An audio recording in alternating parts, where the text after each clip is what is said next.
Ya, silakan Ahmad, Farid. Silakan, Pak. Baik, selamat malam, saudara.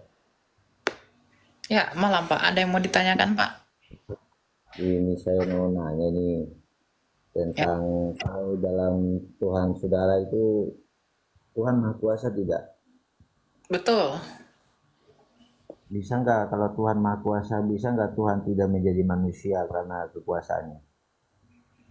Ya, kalau dia tidak bisa jadi manusia, berarti dia nggak maha kuasa, Pak. Jadi maksudnya sih begini, kalau tujuan dia menjadi manusia, itu kan dia memperkenalkan diri di hadapan manusia. Tanpa dia menjadi manusia, dia tidak bisa memperkenalkan diri di hadapan manusia. Kan Tuhan kan maha besar, bisa dong dia tidak menjadi manusia, bisa nggak?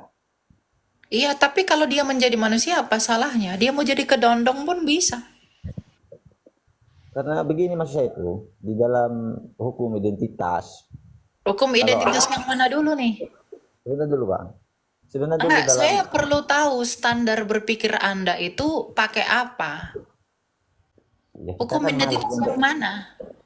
kita kan secara aksiologi atau secara Asiologi itu aksio, apa? bentar dulu.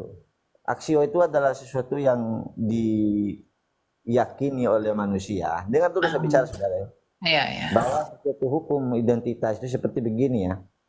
Kalau A adalah A, B adalah B, C adalah C. A tidak bisa menjadi B, B tidak bisa menjadi A. Hmm, Jadi ada identitasnya masing-masing, saudara ya. betul. Nah, ya kalau manusia ya manusia. Kalau firman adalah firman. Kalau Tuhan adalah Tuhan gitu. Jadi itu kan sudah bertentangan dengan uh, identitas rasio yang kita miliki atau akal yang kita miliki. Begitu maksud saya, saudara. Lalu?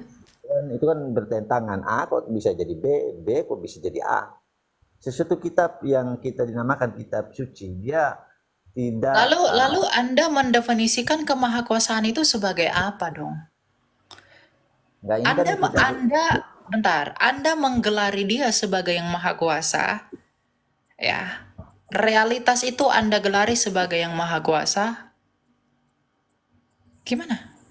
enggak begini maksudnya saudara. Kalau kita berbicara tentang kaidah agama, tidak hanya mengacu kepada nilai-nilai kebaikan, tapi harus dibakukan dalam konteks kebenaran. Saudara Heeh. paham itu kebenaran? Apa itu kebenaran? Iya, Yesus itu kebenaran, hak, Iya, hakiki.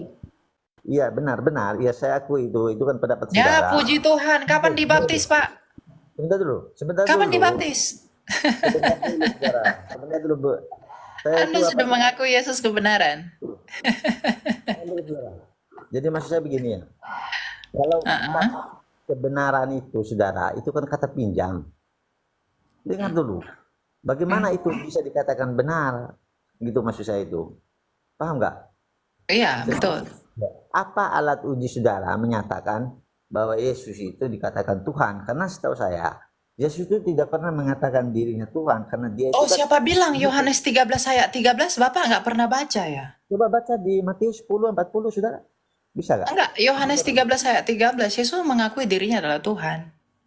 Dalam Enggak. Matius 28 ayat 17, Yesus mengakui dirinya Tuhan sebagai sang penguasa.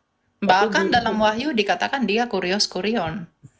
tapi kan bertentangan di Matius 10 ayat 40 saudara. Coba dibuka Oh, dulu iya. ya. Matius 10 ayat 10. Ya, kita Iya, baca. coba dibuka dulu.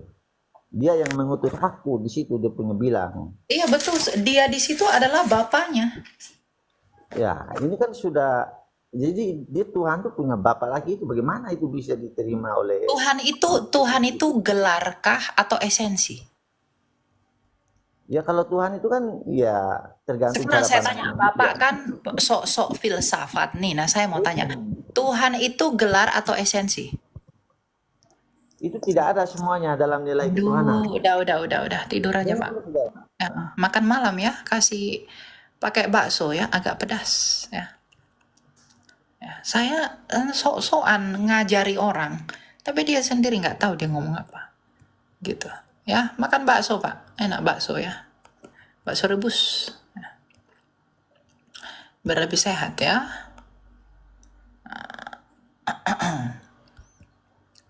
Ya, silakan Metroy. Shalom. Waalaikumsalam, silakan Pak. Ada yang mau tanya Pak? Nama saya Hendro, saya Kristen Protestan, saudaraku. Ya, Ada yang mau saya tanyakan begini, dengan marak-maraknya sekarang yang dibilang orang-orang di dunia pertiktokan ini menghujat segala macam, menyatakan kebenarannya. Tadi ketika saya mendengar penjelasan dari Mas Elias, saya menilai bahwa Mas Elias itu punya kemampuan, dalam arti apa, pengetahuan gitu. Karena kemarin mohon maaf ya Mas Elias ya, saya buat apa dulu Mas Elias, ilustrasinya dulu Mas Elias, biar nanti mengacu ke pertanyaan saya. Karena kemarin begini Mas Elias, ketika saya masuk ke roomnya notabene saudara kita orang Muslim, eh, saya tanya ke mereka, apakah ada keuntungan daripada perdebatan ketika kita menyampaikan tentang perbedaan agama itu? Kubilang, ujung-ujungnya saya diserang. Karena setahu saya kan pernah saya dengar di Islam itu dibilang lebih tinggi nilainya adab daripada ilmu, katanya. Artinya apa? Ilmu yang dimiliki seseorang, tapi kalau tidak beradab sama juga, Mas Ilyas. Itu maksud saya, pertanyaan saya begini Mas Ilyas, terlebih kita khusus ke Kristen. nama Di saya Elia Pak, bukan Elias. Elia, Elia, maaf Elia. Maksud saya Mas Elia gini, pertanyaan saya. Apakah dengan contoh mohon maaf Mas Elia aja contohnya itu. Apakah memang tujuan kita ke Kristenan itu mengkristenkan Islam atau menunjukkan kebenaran tentang firman Tuhan kita? Itu dulu pertanyaan saya, Mas Elia, mau dijawab Mas Elia. Iya, Bapak harus pahami ya bahwa apologetika itu Pak, itu pertanggungjawaban iman. Dan yang memang yang paling banyak menuduh iman kita ya dari mereka.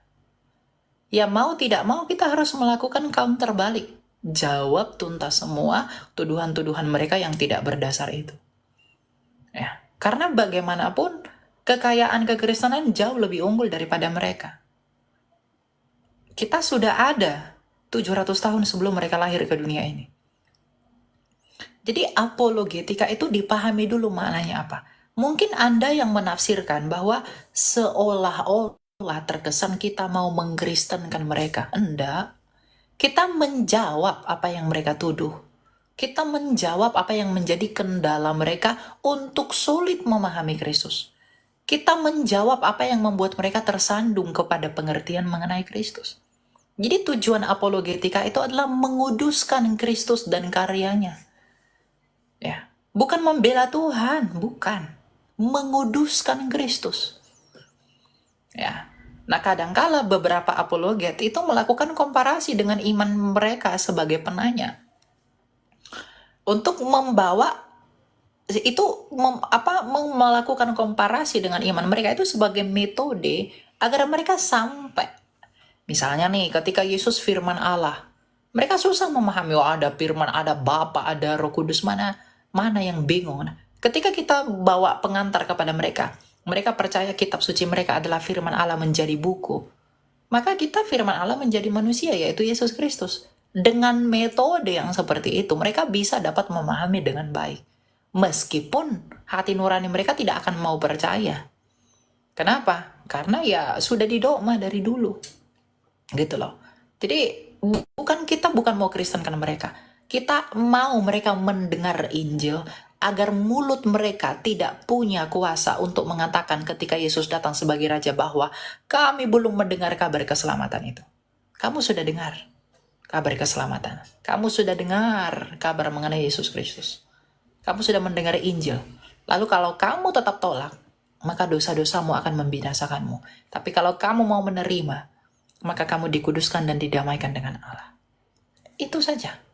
Ya, cuma kita harus mengikuti prinsip Rasul Petrus. Apa kata Rasul Petrus? Hendaklah kamu memberikan pertanggungjawaban imanmu dengan lemah lembut, ya, penuh hormat, dengan hati nurani dan dengan motivasi yang benar.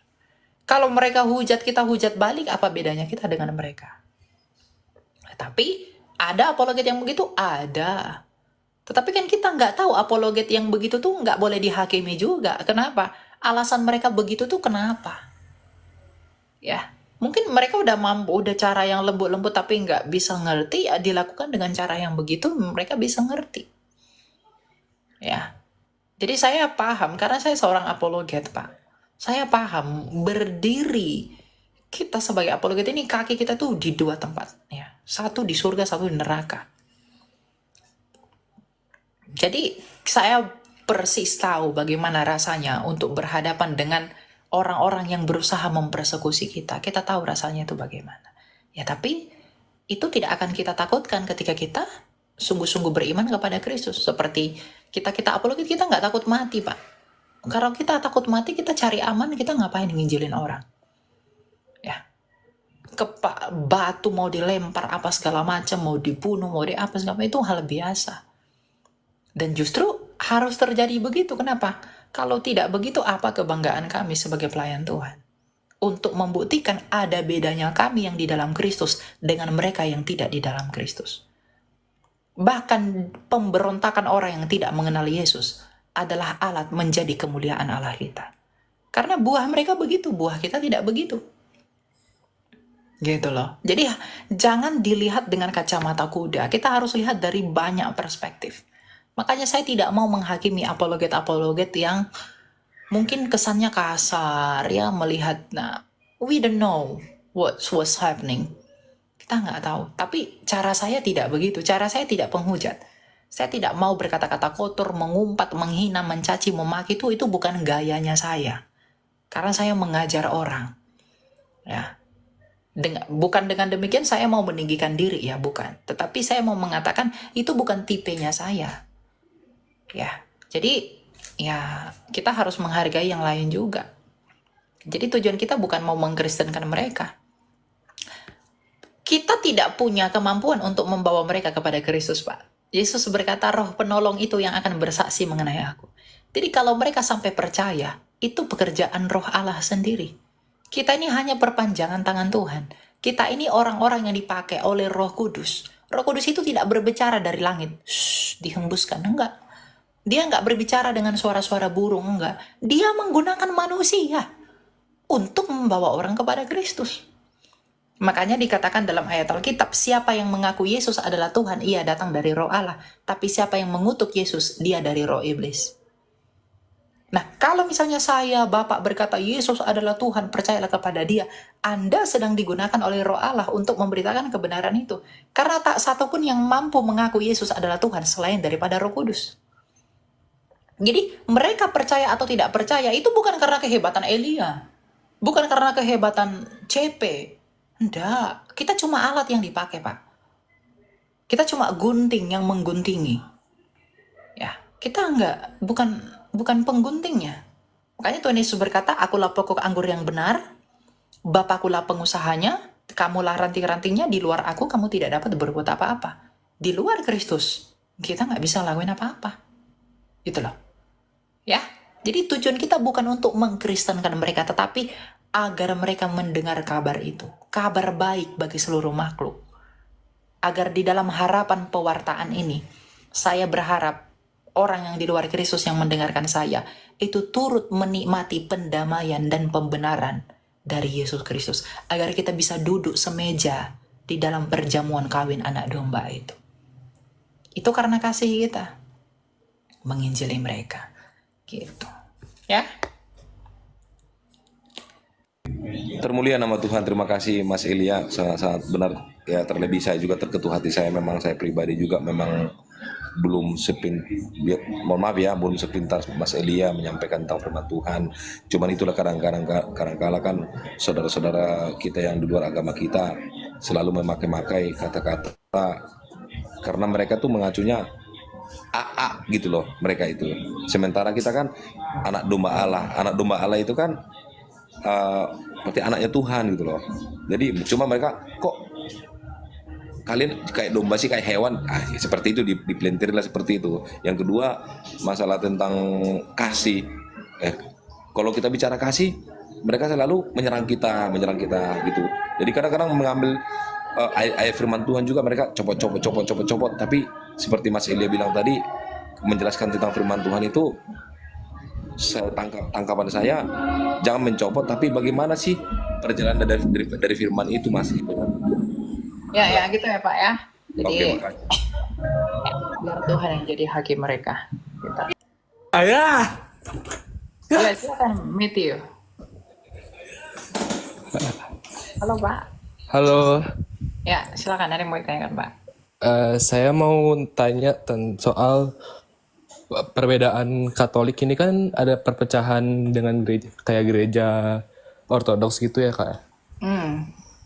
Jadi apa yang membuat perbedaan, kayak Ortodoks itu kan kayak dibagi jadi 4, dan yang benar itu sebenarnya gereja apa gitu Kak? Ya, yang benar itu adalah semua gereja itu benar.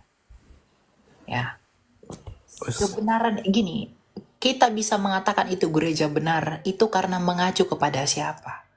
Kepada Yesus yang adalah kebenaran. Kita tidak dibenarkan oleh karena saya. Kita tidak dibenarkan oleh karena pendeta. Kita dibenarkan oleh karena Yesus. Tapi jangan Yesus yang lain. Yesus yang ciptaan lah, Yesus yang saksi Yehova, bukan. Jadi gereja mana yang benar? Semua gereja itu benar selama dia mengaku dengan mulutnya bahwa Yesus adalah Tuhan dan Juru Selamat, dan mengakui ketritunggalan Allah di dalam kebagamanaannya, dan tidak ada keselamatan di luar Yesus Kristus. Masalah Katolik Ortodoks, Katolik Roma dengan Ortodoks itu berpisah tahun 1054 itu karena skisma. Ya, Katolik Roma memisahkan diri dengan gereja Ortodoks yang 4 patriark. Asalnya ada 5. Di Roma berpisah dengan yang 4 yang lainnya. Setelah itu Roma Katolik diprotes sama Martin Luther. Lahirlah orang-orang Protestan. Ya, apa yang membedakan itu? Ya, yang membedakan tuh itu pendapat-pendapat, cara pandang. Ya, tetapi tidak baik Ortodoks, baik Katolik maupun Protestan, itu tidak menafikan atau tidak bertentangan padahal siapa itu Kristus sebagai Tuhan, ketritunggalan Allah, dan soteriologi keselamatan di dalam Yesus Kristus. Katolik, Ortodoks, Protestan tuh nggak pernah berdebat tentang itu. Karena Tuhan yang diimani itu satu, sama. Ya, mungkin ada yang nggak sepakat dengan saya. Mungkin ada orang berpikir, orang teman-teman Katolik mungkin ngomong, masa tubuh Kristus terpecah-pecah begitu.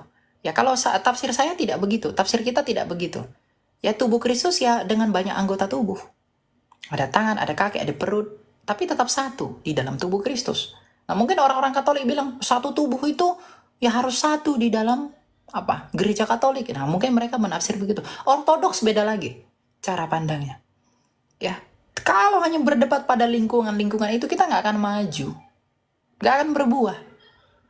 Ya, jadi kalau hanya mau memperdebatkan gereja ini, gereja itu, ya saya pikir tidak akan. Makanya saya tidak tertarik dengan perdebatan yang begitu.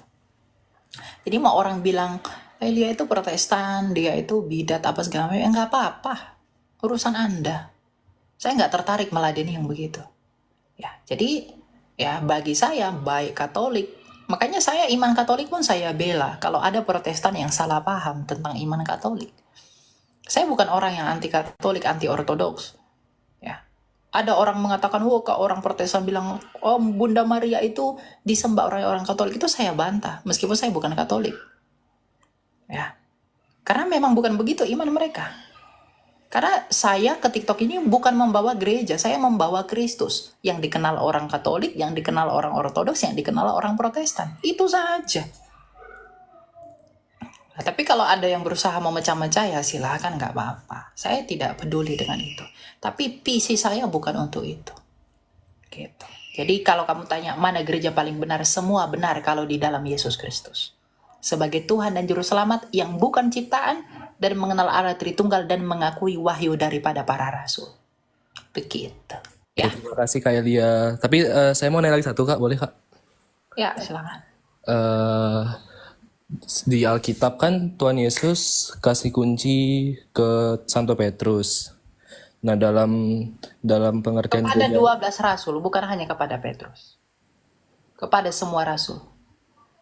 oh, Kalau dalam pengertian gereja apostolik, gereja gereja para rasul, gereja yang di Roma itu kan dari Santo Petrus berarti Kak ya. Ya, teman-teman Katolik mengatakan itu dari Petrus. Tapi kalau ditanya ke Ortodoks, Paus pertama di Roma itu bukan Petrus tapi Linus. Nah itu pun akan bertentangan terus. Adu sejarah. Nanti orang Ortodoks bawa tulisan Eusebius yang mengatakan Linus adalah Paus pertama. Orang Katolik bawa sejarahnya sendiri. Oh, Petrus itu lalu begitu. Kalau sibuk-sibuk begitu perang-perang terus. Baik, baik, Kak. Ya udah Kak Elia, terima kasih ya Kak. Iya. Selamat malam. Ya kan begitu, akan begitu ujungnya. Jadi makanya saya nggak tertarik yang begitu. Saya pikir udahlah, kau udah Katolik, kau udah Protestan, udah Ortodoks, hidupilah sesuai dengan yang dituntut hati nuranimu dan imanmu kepada Kristus. Ya, nggak perlulah yang saya orang Protestan tuh saya sering dibidat-bidati orang. Ya, oh kamu tuh Protestan Elia, kamu tuh digabung gereja kita, kamu tuh sesat, kamu tuh tidak selamat, kamu tuh ya nggak apa-apa gitu loh. Terserah kamu ngomong begitu nggak apa-apa. Bukan kamu yang jadi hakim saya, gitu ya. Jadi perlu diketahui ya posisi saya itu sebagai apa. Saya bukan Romo Katolik, saya bukan pendeta Protestan, saya bukan merahib di Ortodoks. Saya hanya anak kecil yang mau membantu kamu memahami saja, bukan untuk berbuat yang lain-lain. Dan saya pun tidak pernah paksa kamu untuk, wah kamu harus ke Katolik, kamu harus ke Protestan, kamu harus ke... No. Ya, itu bukan visi saya. Visi saya itu bukan membawa gereja, tapi membawa Kristus kepada kamu untuk kamu kenali dan dalami di dalam gerejamu yang sekarang. Gitu. Karena gereja itu bukan gedung atau organisasinya. Gereja itu adalah orangnya. Eklesia itu orangnya. Gitu.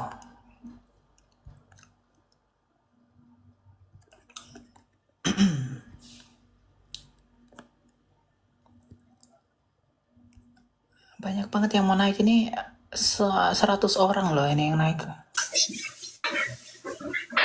Silahkan Ellen.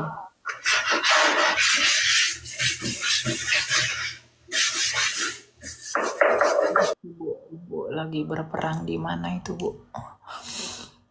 Lagi berperang di mana itu?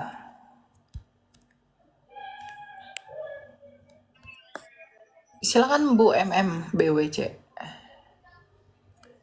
Halo, Halo, Ya, silakan Pak. Ada yang mau ditanyakan Pak? saya mau tanya tentang baptisan saja, Kak. Ya, apa yang mau ditanya? Pembedaan antara baptisan dengan CD. Dengan CD. Pembedaan pengakuannya, Kak.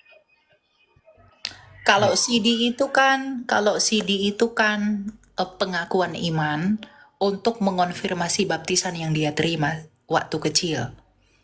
Ya, jadi kalau CD itu adalah mengonfirmasi agar dia dilayakkan sesuai dengan pengertian dan pengetahuan yang dia punya untuk menerima tubuh dan darah Kristus. Makanya yang gereja-gereja yang ada CD-nya itu, kalau setelah CD baru bisa terima perjamuan kudus. Sebelum CD nggak boleh. Karena tujuan dari CD itu adalah agar dia dilayakkan dan bisa menguji dirinya sendiri melalui pengetahuan dan pengalaman spiritual atas apa yang telah dia terima di dalam rahmat baptisan itu. Ya, jadi CD itu adalah melayakkan kita, sarana untuk melayakkan kita untuk bersatu dengan tubuh dan darah Tuhan melalui pengetahuan kita tentang iman kepada Dia. Karena dalam 1 Korintus 11, baiklah setiap orang menguji dirinya sendiri, gitu ya. Oke, gitu ya Pak ya. Yang berikut bisa, Kak. Ya, satu lagi silakan.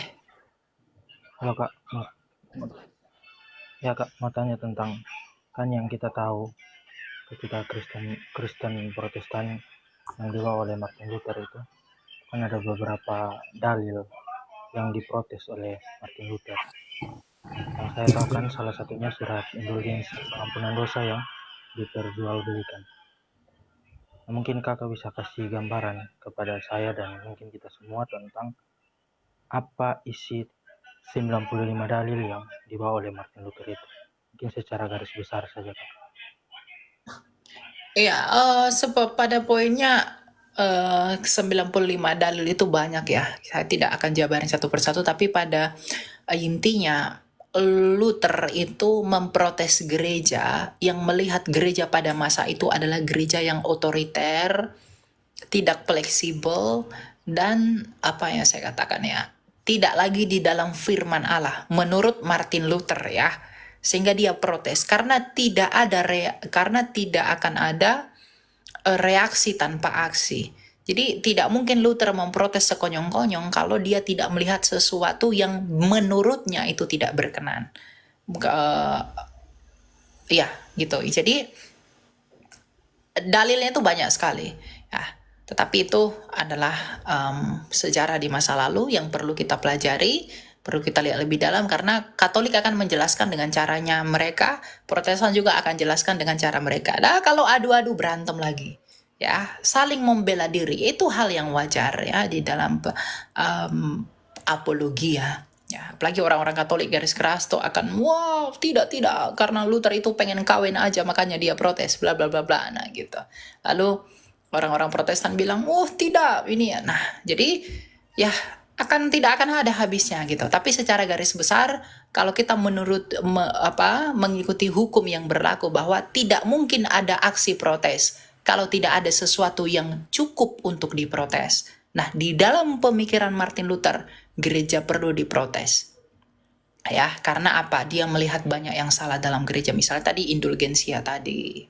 Ya, dia melihat, wah ini tidak benar. Nah, meskipun orang-orang Katolik nanti akan bilang, wah dia salah paham dengan itu. Nah, ya silahkan saja masalah itu. Enggak, saya tidak masalah dengan itu.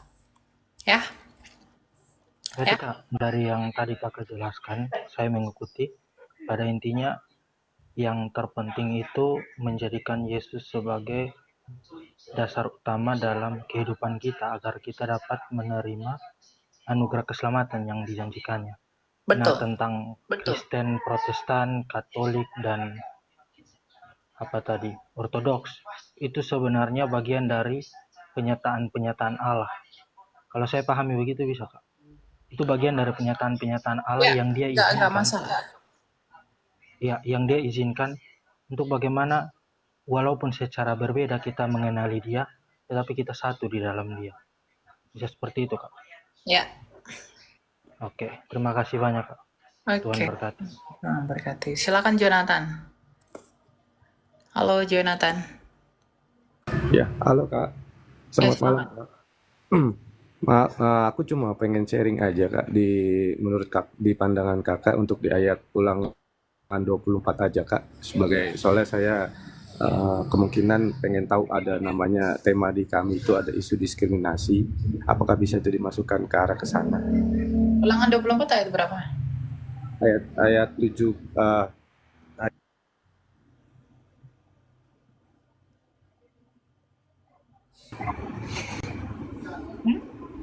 ayat ulangan 24 ayat 17 sampai 18.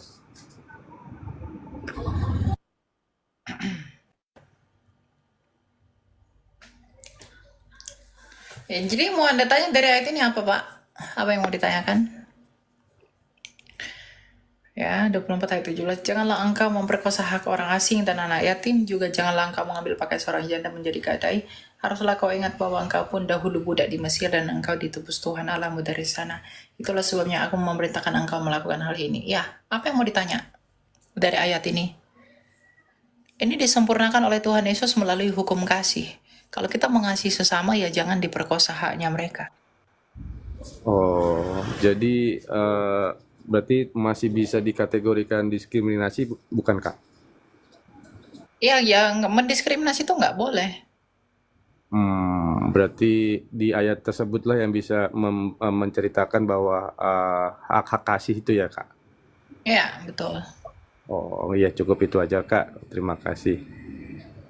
Oke. Ya. Yesus itu memang Nabi Isa. Elia mengada-ngada Nabi Isa. Siapa itu Nabi Isa? Apakah Nabi Isa itu Dede Isa yang tenteng-tenteng Injil itu? Atau siapa? Saya tidak tahu, saya kurang tahu. Silakan Grima. Halo, Shalom. Shalom. Ya, silakan Bu, ada yang mau ditanyakan. Sama seperti Ibu tadi, saya masih mendengar saja. Oke, ya, kalau mendengar Dengar ya. sambil belajar. Iya. Ya, Tuhan Terima berkati. kasih Elia. Yo. Gitu ya. Ini 100 orang loh yang minta loh. Kalian tuh nggak tidur kah? Silakan Bu Ella. Halo. Ya, halo. Ya, silakan. Ada yang mau ditanyakan, Pak? Ya, Shalom Elia, mau bertanya. Saya kan Kristen dari tahun 2002. Nah, dulu nama saya kan bukan Ella, tapi Ya. setelah saya dibaptis, jadi Ella, ada Ella Lamrianya. Tadinya kan bukan itu. Terus Ya. saya kadang-kadang bingung, yang ya nanti Tuhan Yesus mengenali nama saya yang dibaptis atau nama saya yang waktu saya dilahirkan gitu. Gitu. Dia akan kenali namamu dan namamu akan ada di dalam kitab kehidupan kalau kamu percaya dia. Mau kamu ubah-ubah namamu Ella, Eli, Elo atau apapun itu tetap akan diterima. Karena dia akan menerimamu melalui imanmu, bukan melalui namamu. Dia bukan Allah yang pikun. Nama Yakub aja berubah jadi Israel. Apakah dia lupa tentang Yakub? Iya. Nah, jadi itu sih saya dari tadi yang mau saya tanyakan. Terus satu lagi, Ya. saya kan dulu Muslim, jadi kalau berdoa itu kan jarang tutup mata ya. Jadi sampai sekarang tuh kadang kebawa. Kalau berdoa kadang terbuka mata. Jadi kalau ketutup mata tuh suka pikiran saya ngaco, itu gimana ya? Ya, kalau pikirannya ngaco harus difokuskan lah ya. Karena firman Tuhan berkata, Amsal 4 ayat 23, jagalah hatimu dengan segala kewaspadaan karena itu terpancar kehidupan. Jadi Anda harus menjaga hati. Ya, sebelum berdoa ya, itu pikirkan apa yang mau didoakan. Yang membuat tidak fokus itu apa? Apakah Anda punya pergumulan, punya masalah tertentu sehingga membuat Anda tidak fokus? Gitu. Ya, masalah Anda berdoa secara pribadi kepada Tuhan, Anda sulit berkata-kata, Tuhan tahu apa yang Anda mau maksudkan sebenarnya. Tapi ketika Anda memutuskan untuk bertekuk lutut di hadapannya Dia, ya, kamu sedang menunjukkan kerendahan hatimu sebagai seorang anak. Gitu. Sama seperti anak yang mengadu kepada bapaknya. Demikianlah kita kalau mengadu kepada bapak kita. Dia persis tahu apa yang kita rasa. Ya, makanya Tuhan Yesus berkata, minta sajalah apa yang kamu dalam Yohanes ya, Yesus berkata, minta sajalah apa yang kamu doakan di dalam namaku, maka kamu akan menerimanya. Gitu. Ya. Oh, itu satu lagi ya yang mau kutanyakan. Di rumah saya ini kan ada kakak saya yang masih Muslim, tapi kakak saya itu tidak bisa mendengar, tidak bisa berbicara. Bagaimana cara saya mengenalkannya gitu? Gimana ya? Soalnya saya sering pakai bahasa tubuh kalau ngomong, harus begini gitu. Tapi dia ya maksudnya masih nggak ngerti gitu. Saya gimana cara memperkenalkannya ya? Saya hanya berdoa aja sih, Tuhan. Tolong Tuhan, cuma Tuhan lah yang bisa mengubah. Kalau saya cuma permintaan saya supaya dia bisa diselamatkan seperti saya gitu. Ya, tetap didoakan ya, tetap didoakan, selalu doakan, dan ajar dia bagaimana hidup seperti hidup orang Kristen yang sesungguhnya. Ya, kalau Anda berdoa, ajak dia berdoa seperti Anda, ya, bahwa dia di dalam doa ibu, kalau Anda melipat tangan, ajar dia seperti itu. Anda baca Alkitab, apa yang Anda simpulkan dari Alkitab itu ajar ke dia, beritahu ke dia. Jadi dengan hal-hal yang sederhana itu akan memupuk dia. Gitu. Jadi ya, lakukanlah hal seperti kata Rasul Paulus, semua yang baik, semua yang mulia, semua yang sedap didengar, semua yang patut dipuji, lakukanlah semuanya itu. Ya, Tuhan tahu hati kita. Bukan kita yang membawa, tapi kita rindu untuk membawa dia. Ya, karena kita nggak tahu gimana lagi caranya ya. Yang bisa kita lakukan adalah apa? Berbuah agar dia bisa melihat buah-buah kita yang dengan pengertian itu dia juga menganggap kita sama dengan mereka melalui apa yang dia pikirkan di dalam hati nuraninya. Ya, Dan terlepas dari semua itu, hati nuraninya akan menjadi hakim atas dia. Roma 2 ayat 11 sampai 16. Baik, terima kasih penjabarannya Elia. Shalom, Tuhan Yesus berkati. Semangat ya Bu ya. Itu Ya, kalau terima kasih. ya. Amin, amin. Silakan Envita Tani. Siapa sih namanya? Halo. Halo, shalom kakak. Ya, salam silakan. Di sini aku mau ada 2 pertanyaan ya. Yang pertama kan gereja-gereja berbeda-beda ya cara ininya, kayak yang tadi kan ada yang peneguhan sidi jemaat sama yang baptis. Kalau misalnya saya dari gereja yang saya baptis dari kecil, terus saya sidi. Kalau misalnya saya mau menikah dengan seseorang dari gereja lain, terus di gereja itu harus dibaptis lagi, itu gimana ya Kak? Ya, tanyakan kepada gereja saja. Kamu akan dibaptis lagi gimana ya? Dan kamu begini, kamu menikah itu kepada orang pasangan yang kamu rasa fit itu untuk jadi pasanganmu, ya? Kamu sudah pikirkan baik-baik nggak? Gitu. Jadi semua itu motivasi. Yang saya katakan tuh semua itu motivasi. Ya, kamu dibaptiskan kembali ketika kamu menikah dengan, misalnya kamu orang Protestan tradisional, tiba-tiba kamu menikah dengan orang karismatik. Nah, orang karismatik nggak bisa berkati kamu. Kenapa? Karena kamu harus dibaptis menurut caranya mereka. Nah, apakah kamu punya iman yang sama dengan mereka? Kalau kamu tidak punya iman yang sama dengan mereka dan hati nuranimu bertentangan dengan itu, jangan paksa dirimu untuk dibaptis.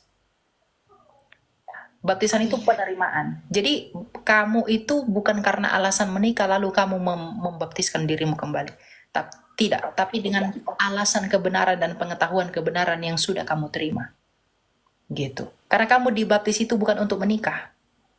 Kamu dibaptis itu untuk bersatu dengan Kristus sebagai anak-anak Allah. Gitu. Ya. Jadi kamu pelajari kembali lebih dalam iman kamu. Yang pertanyaan kedua, maaf ya Kak, tapi kalau misalnya ini beda agama, sorry ya, pernikahan dilakukan di 2 agama, tapi jadi menikah di Itu tidak agama sah. sebelah terus nggak bisa. Tapi abis nikah balik lagi masing-masing dua-duanya, itu gimana? Nggak bisa. Itu mempermainkan sakramen pernikahan. Nggak bisa. Sama aja itu murtad. Ya, jadi nggak bisa. Jangan nikah beda agama. Nggak ada gunanya itu.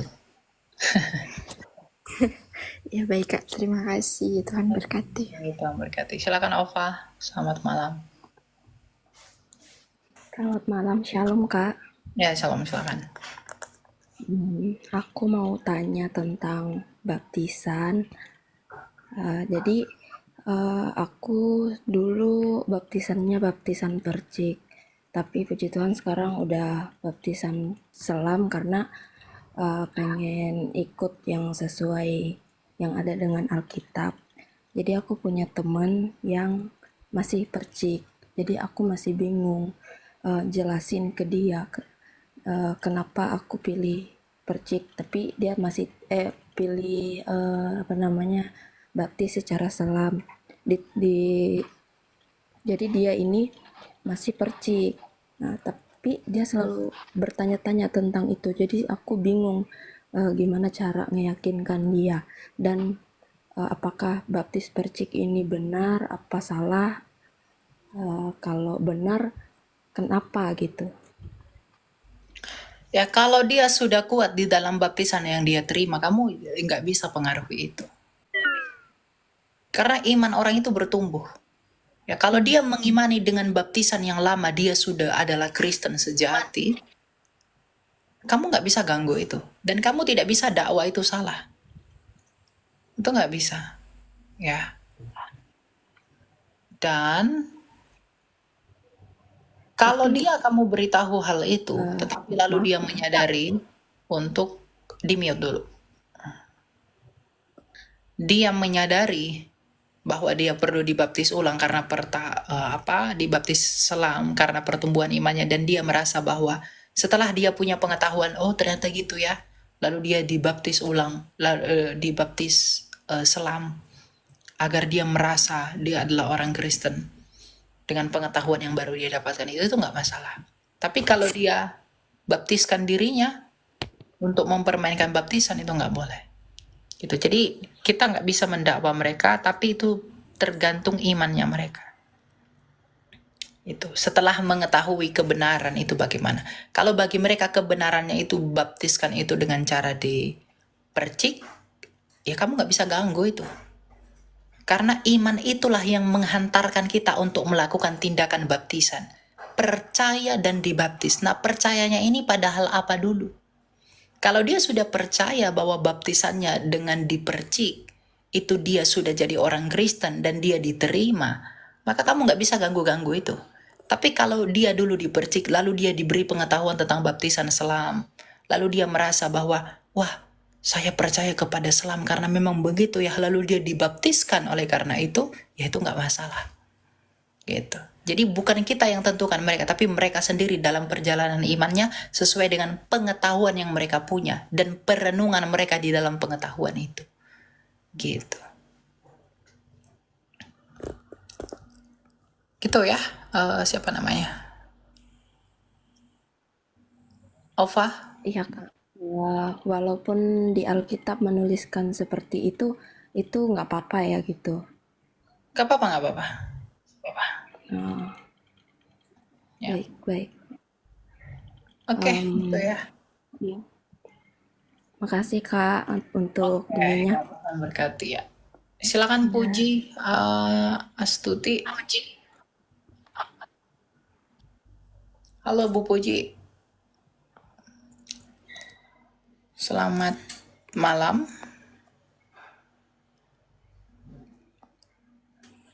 Halo, Iya, halo. Silakan Bu, ada yang mau ditanyakan? malam. Saya mau tanya nih, kan saya punya anak laki yang Ya. udah berumah tangga, tapi dia kan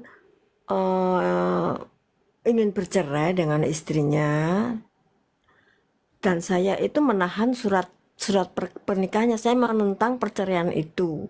Boleh dosa nggak saya? Oh, enggak. Sehingga anak saya itu sampai sekarang pisah, tapi kita nggak belum bercerai gitu loh. Tapi saya punya keyakinan bahwa apa yang dipersatukan Tuhan itu tidak bisa diceraikan manusia kan. Jadi saya menahan surat-surat itu, surat perkawinannya gitu. Itu saya salah enggak ya? Itu tidak salah. Selama Anda memberikan solusi, misalnya bawa mediasi ke gereja, bertemu dengan gereja agar mereka diperdamaikan, nggak masalah. Tapi kalau Anda hanya menahan tapi tidak memberi solusi, ya itu takabur juga namanya. Tapi sementara saya belum memperdamaikan, belum membawa ke gereja sih. Tapi dia udah pergi gitu loh. Udah pergi dari rumah gitu loh. Terus mantu saya ada di rumah, memang dia memang mantu saya ya, gimana ya? Ya udah gitu. Cuma anak saya yang laki itu pergi gitu. Itu gimana ya? Nggak apa-apa ya saya ya? Saya tuh merasa bersalah gitu. Ya, ditanyakan kepada gereja, Bu, karena itu akan kompleks ya. Ada nanti yang disebut dengan pembatalan pernikahan. Pembatalan pernikahan itu nanti gereja yang akan menentukan bagaimana penentuan pembatalan itu. Karena gini, ketika orang menikah, mereka punya janji nikah. Kalau janji itu tidak sesuai dengan apa yang mereka lakukan di dalam pernikahan itu, mereka pernikahannya dibatalkan. Oh gitu ya. Iya. Gitu Terima ya. kasih ya Elia ya. Ya. Gitu ya. Selamat malam. Ya, Makasih Tuhan berkatin. kalau dia bercerai karena dia pengen bersatu dengan wanita lain, perempuan lain, ya itu enggak boleh lah ya. Atau dengan pria lain ya. Itu sesuatu yang tidak etis ya saudara ya. Baik di dalam percintaan dan juga di dalam kasih karunia Allah. Tetap tidak boleh. Ya, jadi makanya sebelum menikah tuh pilih pasanganmu dengan baik-baik. Ya, silakan Sagi. Halo. Halo. Ya, silakan.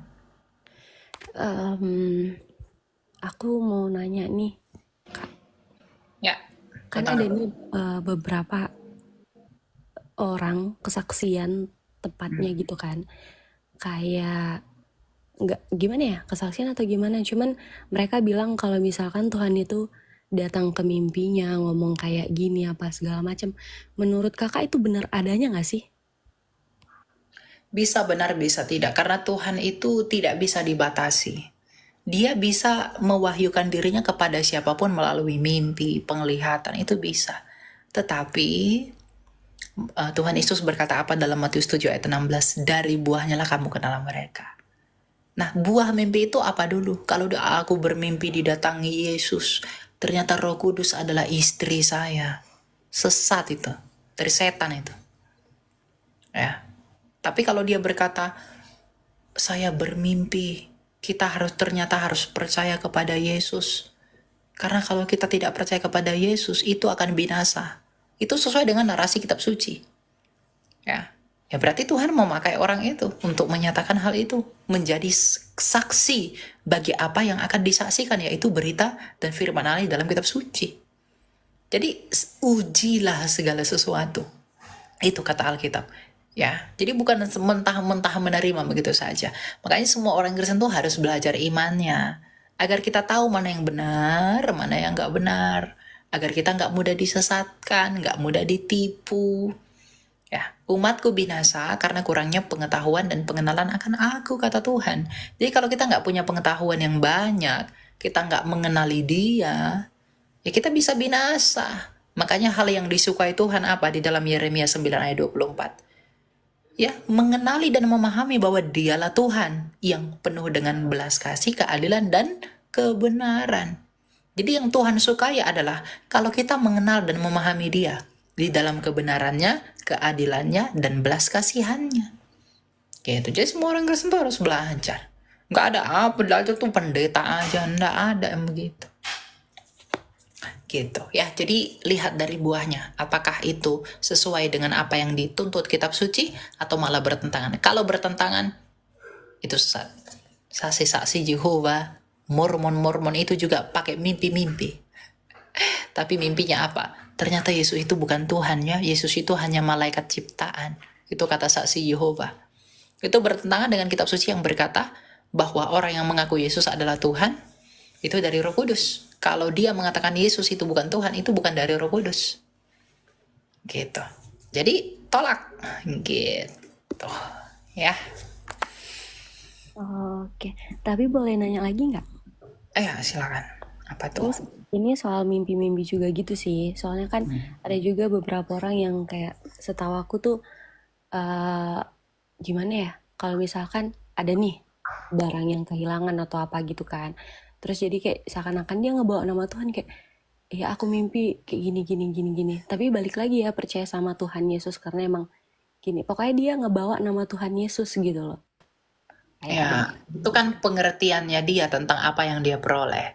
Ya, itu tidak masalah. Selama itu tidak bertentangan dengan kitab suci, itu tidak masalah. Saya pikir itu pengantar untuk memperkenalkan Tuhan Yesus itu beribu-ribu cara. Ya, kalau dia misalnya sedang mengalami sesuatu. Saya punya kakak rohani yang begitu ya. Tadi kita siang baru ketemu ya. Kita ngobrol-ngobrol ya, beliau bilang, Tuhan ternyata Tuhan ngomong ke saya, Tuhan menuntun saya untuk menemui kamu bla bla bla bla ya. Dan tujuannya itu baik dan saya tidak mempermasalahkan itu karena yang saya lihat kalau kayak kakak saya itu ya, buah-buah hidupnya pun buah-buah yang baik, menuntun kita kepada Allah. Dan tentu dia sudah lebih dewasa secara rohani. Makanya saya, meskipun saya seorang apologet, saya juga dibimbing, dibapai secara rohani agar saya kuat secara karakter. Nah, jadi itu tentang spiritual journey setiap orang. Jadi dikit-dikit dia bawa Tuhan, dikit-dikit dia bawa Tuhan, karena dia mengalami begitu. Dan yang kita yang hanya tahu dan tidak mengalami, itu perlu belajar dari orang-orang yang seperti itu. Bukan yang overreaction, bukan yang overreacted ya, bukan yang begitu, tetapi yang pintar menempatkan diri dan membawa nama Tuhan di dalam setiap aktivitas dalam hidupnya. Saya punya kakak rohani yang begitu. Gitu. Jadi ya tidak masalah. Oke, makasih ya Kak. Ya, ya. Oke, ya silakan XJR. Halo Kak Elia, Ya, silakan. Shalom, selamat malam. Kak Elia, aku mau tanya soal ayat Alkitab nih. Iya, ayat Pada berapa, Pak?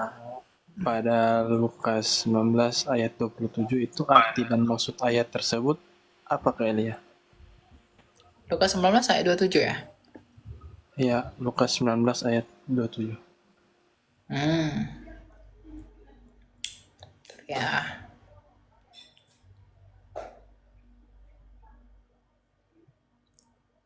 Oke. Akan tetapi semua seteruku ini yang tidak suka aku menjadi rajanya, bawalah mereka kemari dan bunuhlah mereka di depan mataku. Ya, apa yang mau ditanya? Ini perumpamaan tentang uang mina. Ingat ya, perumpamaan. Ini sering digoreng oleh umat abad ke-7 dari semenanjung Arabia sana. Mereka berkata Tuhanmu itu suka bunuh orang. Padahal dalam Itu yang sejarah saya tuh, mau tanyakan. iya, padahal Tuhan Yesus nggak pernah membunuh siapapun. Tapi apa artinya ya kalau tentang uang mina ini ya? Ya, coba kita lihat ya.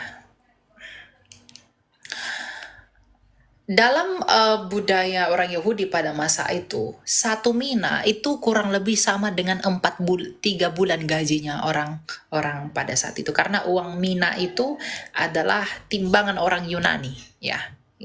Jadi hampir sama nilainya dengan 1 dinar di dalam mata uang Roma.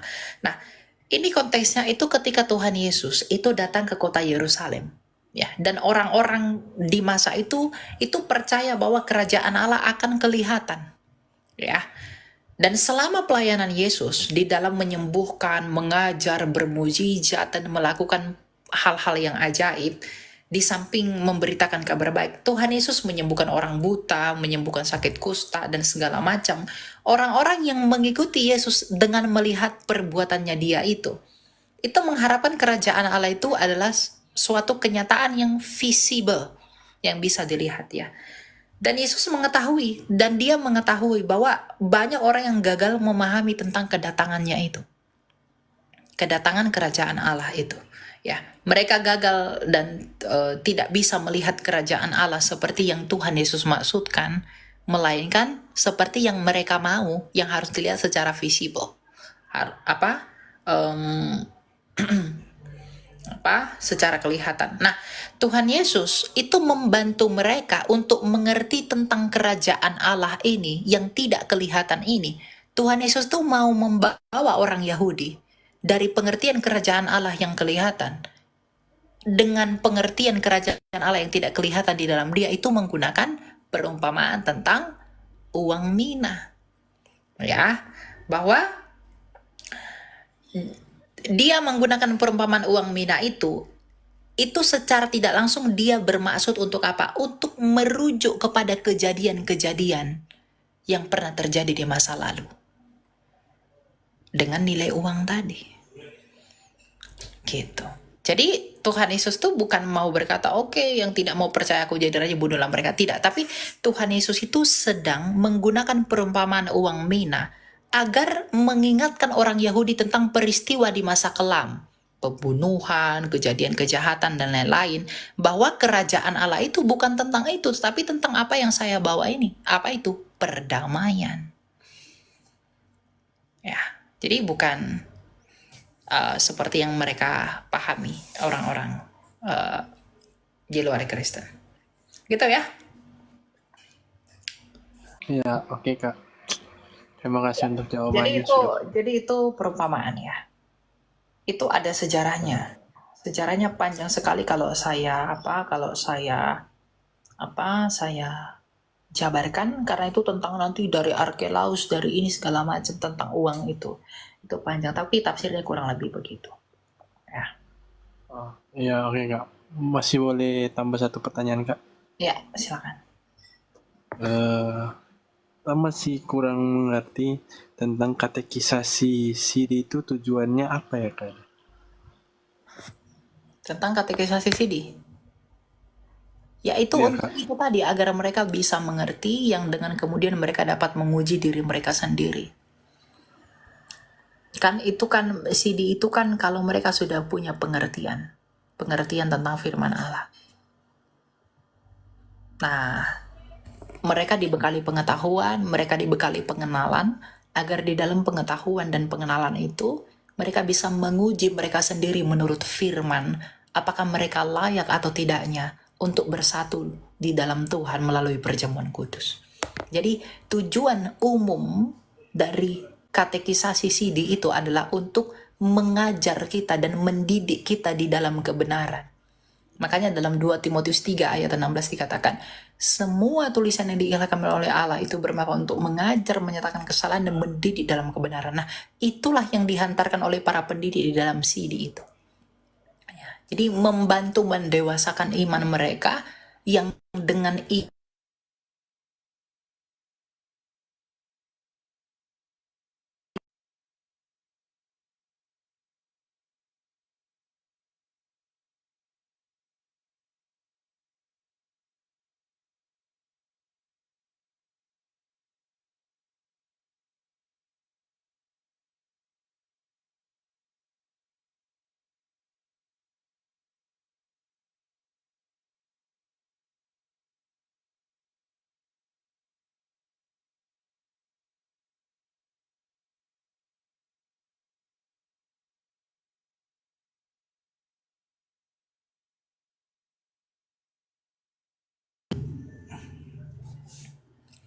sabar ya teman-teman, tadi kakak saya nelpon.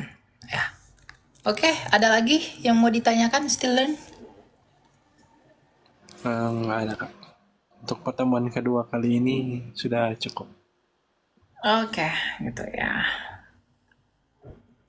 Ya. Ya. Tuhan berkati. Tadi ada yang telepon teman-teman ya.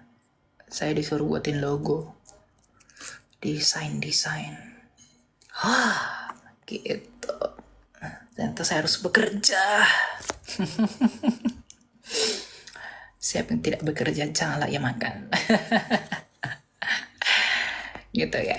Jadi perumpamaan tentang uang mina itu ya, itu menyangkut kepada pengertian bahwa Tuhan Yesus itu sedang mengingatkan orang Israel tentang peristiwa kelam di masa lalu untuk menghantarkan mereka kepada definisi kerajaan Allah yang sebenarnya, bahwa kerajaan Allah itu bukan visible, tetapi apa yang dia bawa sebagai raja dari Yehuda. Gitu. Ya. Itu kompleks sekali penjabarannya, tapi bisa dipelajari.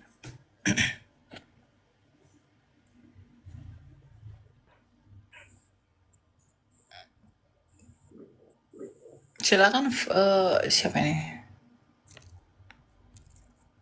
Aku dari bawah aja lah ya. Nggak ada ya.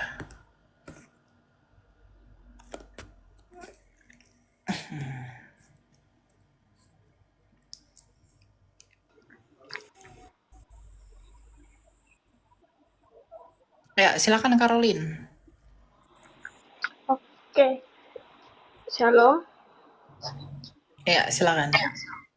Shalom. Itu kayaknya saya mau tanya tentang menghujat Roh Kudus tuh gimana maksudnya? Maksudnya dosa yang menghujat Roh Kudus itu dosa apa gitu?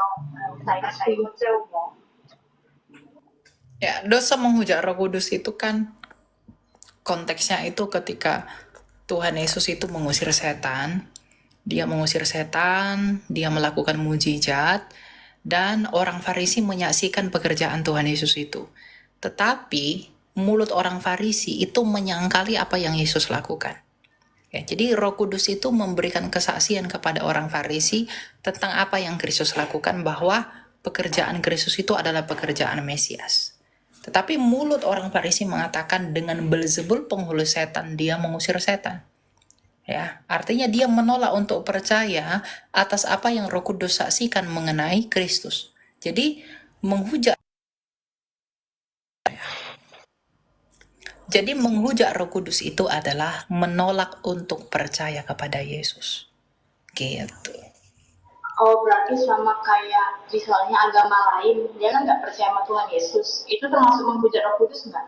Iya, kalau sampai mati dia tidak percaya Yesus, dia menghujat Roh Kudus itu.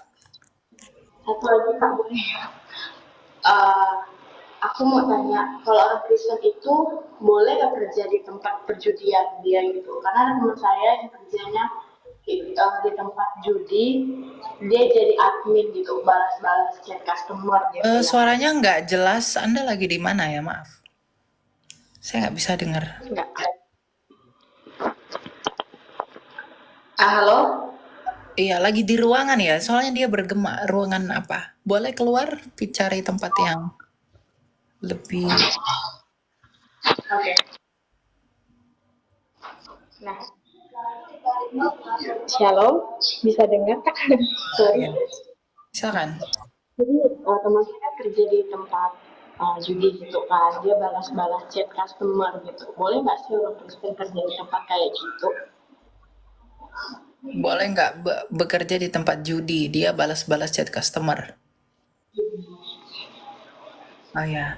Ya, sama saja dia mendukung aktivitas itu dong. Ya, janganlah, carilah pekerjaan yang lain ya.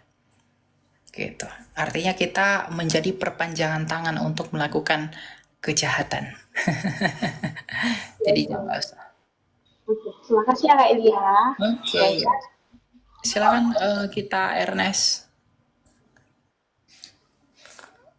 Halo, selamat malam.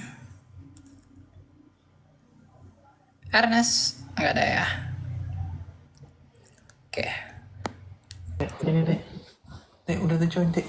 Silakan Pak Sang Satrawan. Malam Kak, Ya malam, silakan.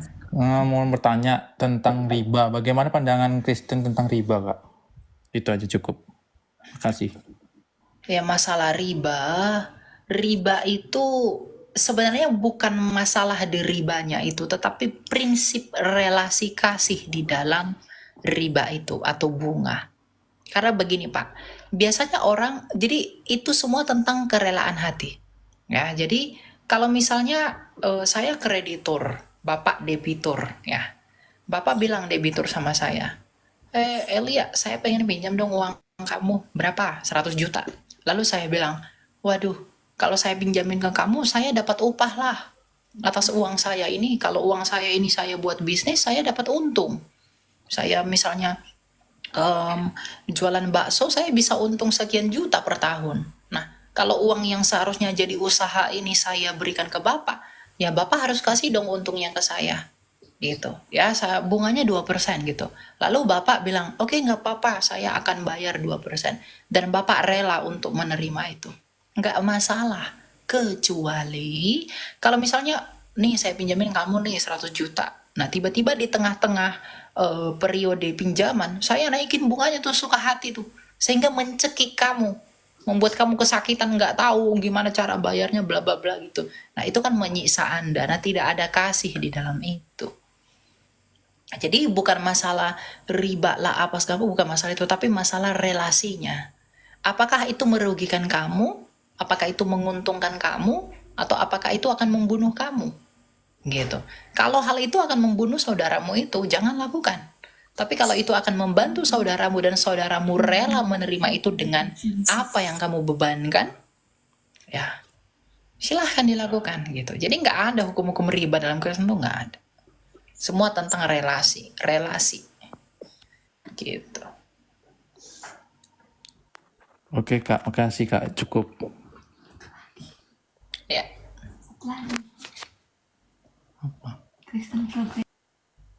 Gitu ya. Jadi semua tentang kerelaan hati.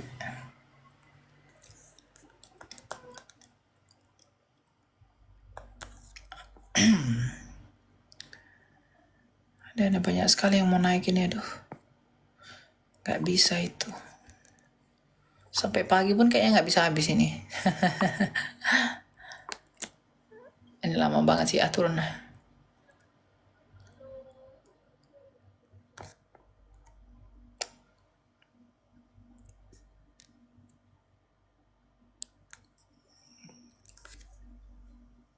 Sabar ya. Silakan Rini.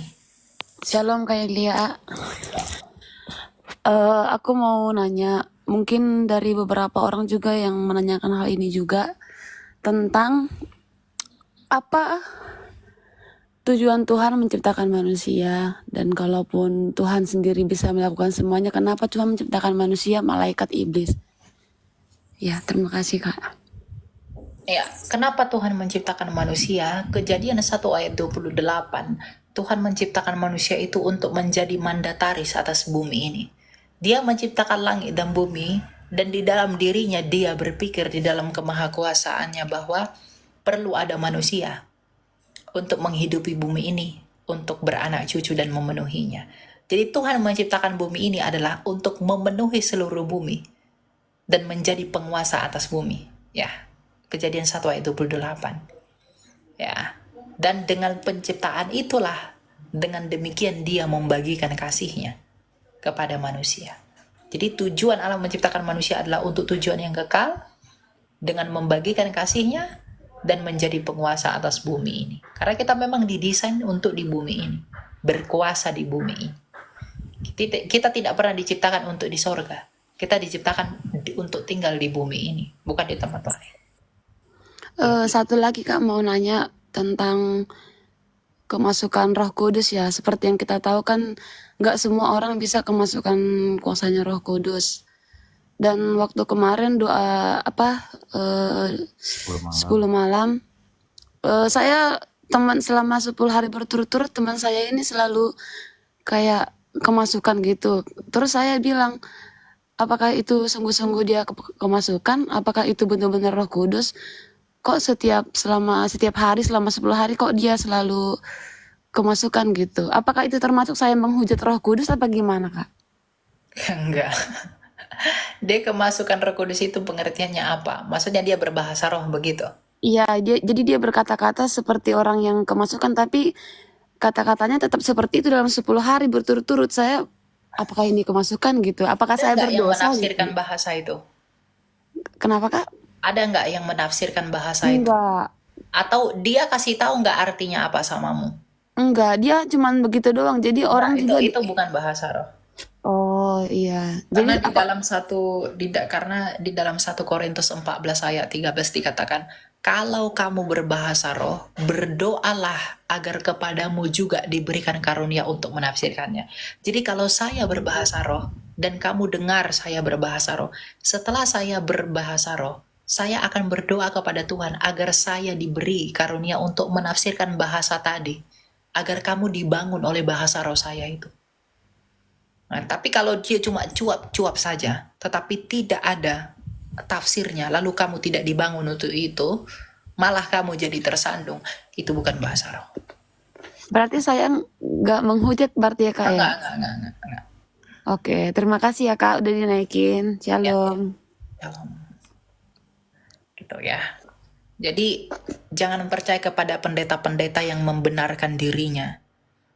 Mari kita berbahasa roh rame-rame begitu. Itu menyalahi Alkitab itu. Bahasa roh itu 1, 2, 3 orang cukup bergantian. Nggak ada yang sampai tumbang-tumbang. Itu nggak ada. Ya, jangan membenarkan dirimu. Itu kan pengalaman spiritual bla. Nggak ada. Ya, tidak. Itu saja. Ya.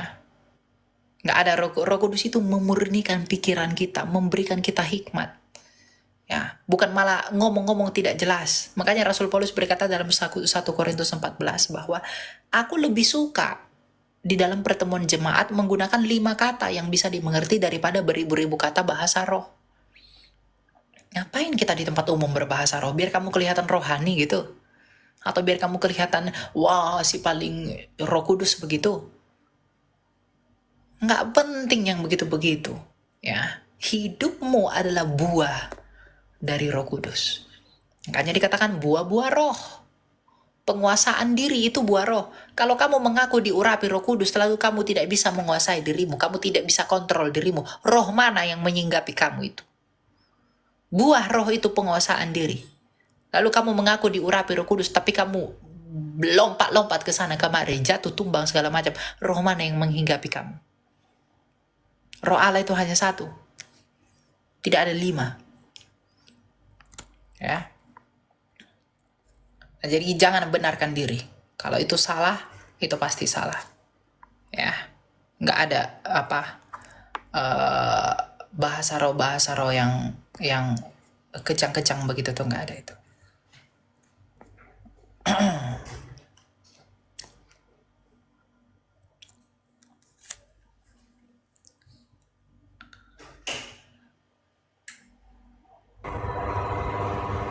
Mungkin.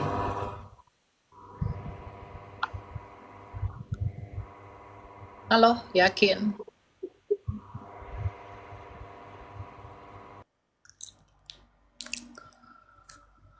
Kadang kalau sudah malam kita perlu beristirahat ya, tidur ya, biar jangan itu di bawah. Ya, silakan siapa namanya ini? Kiki. Silakan Kiki. Iya.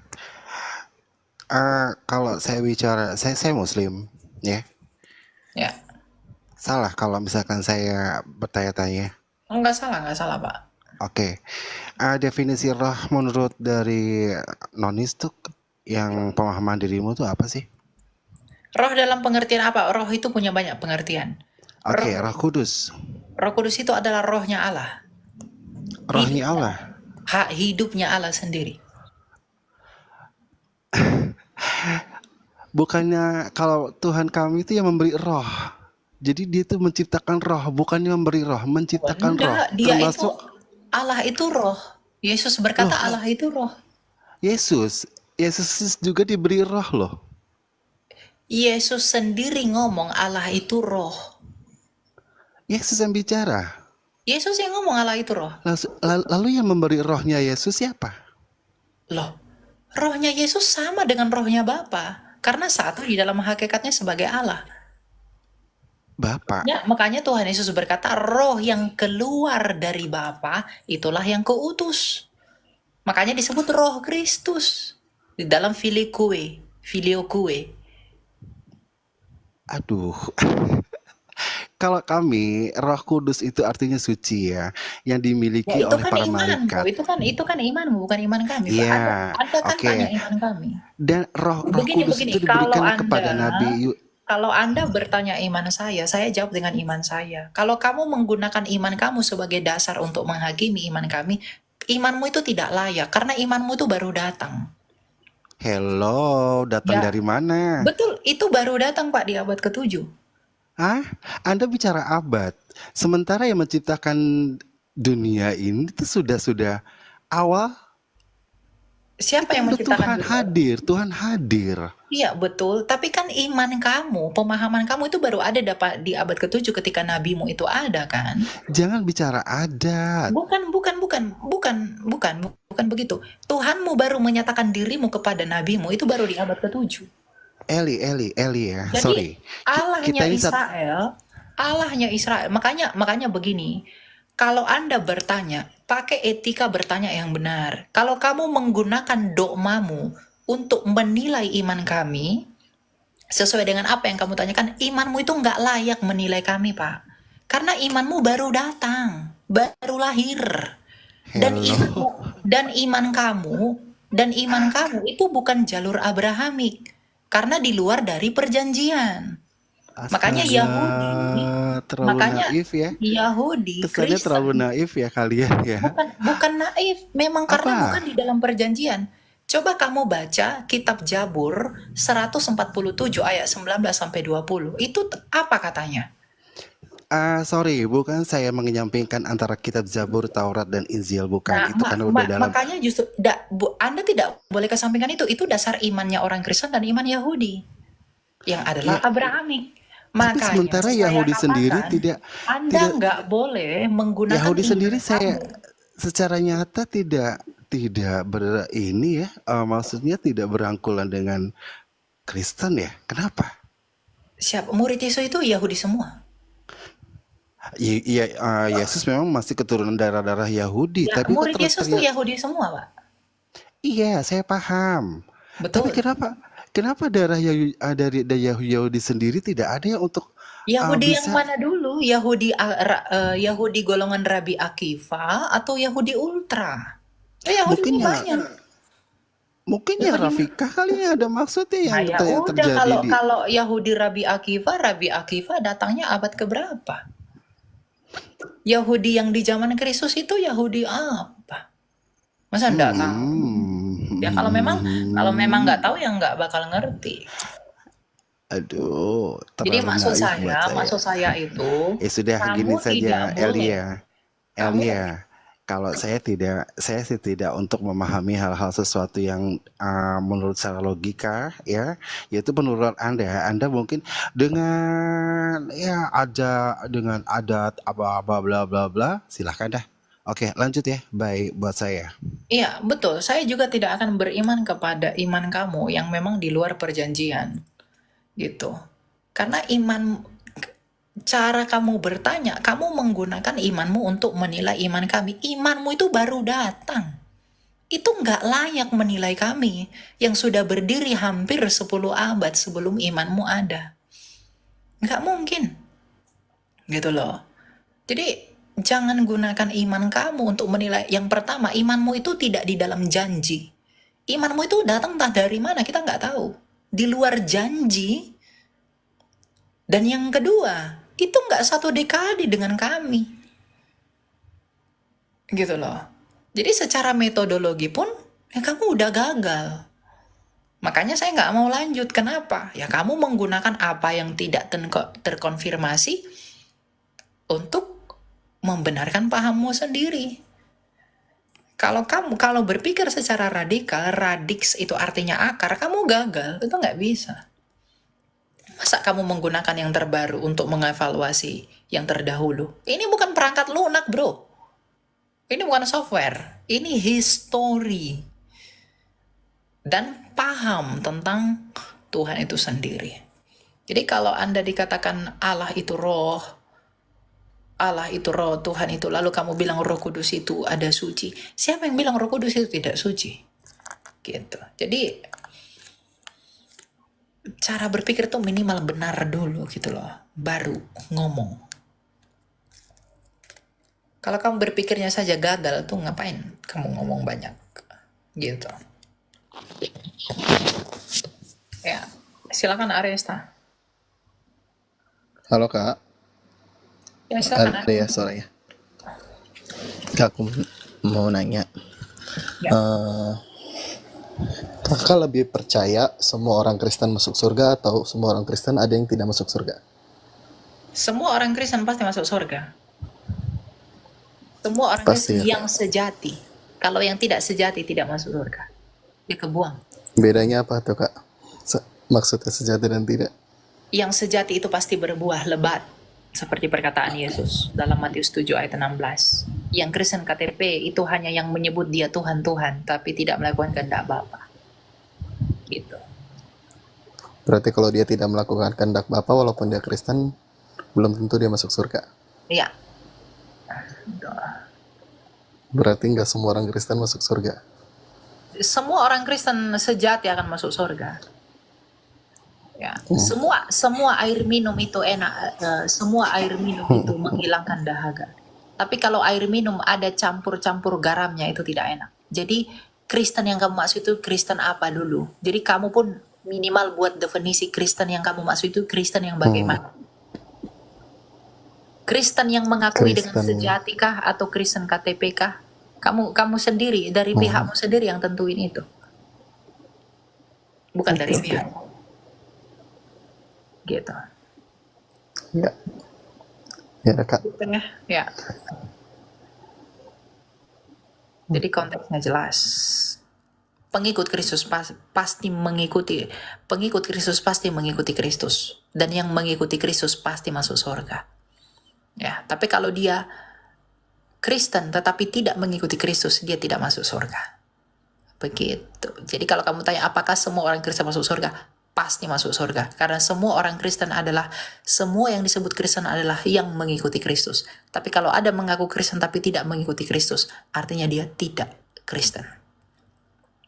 Begitu. Gampang sebenarnya ya. Jadi tentukan dari pihakmu, kamu mendefinisikan dan mengartikan itu seperti apa. Ya, biar tidak bingung sendiri. Gitu.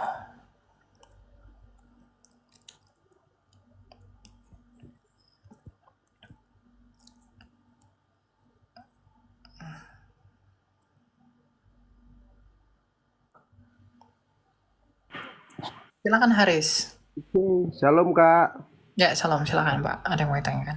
Mau nanya nih Kak, kan saat manusia pertama kali jatuh ke dalam dosa, dibuang dari Taman Eden ke bumi, Adam dan Hawa. Eden itu di bumi ini, bukan di tempat lain, Pak. Jadi nggak ada dibuang ke bumi.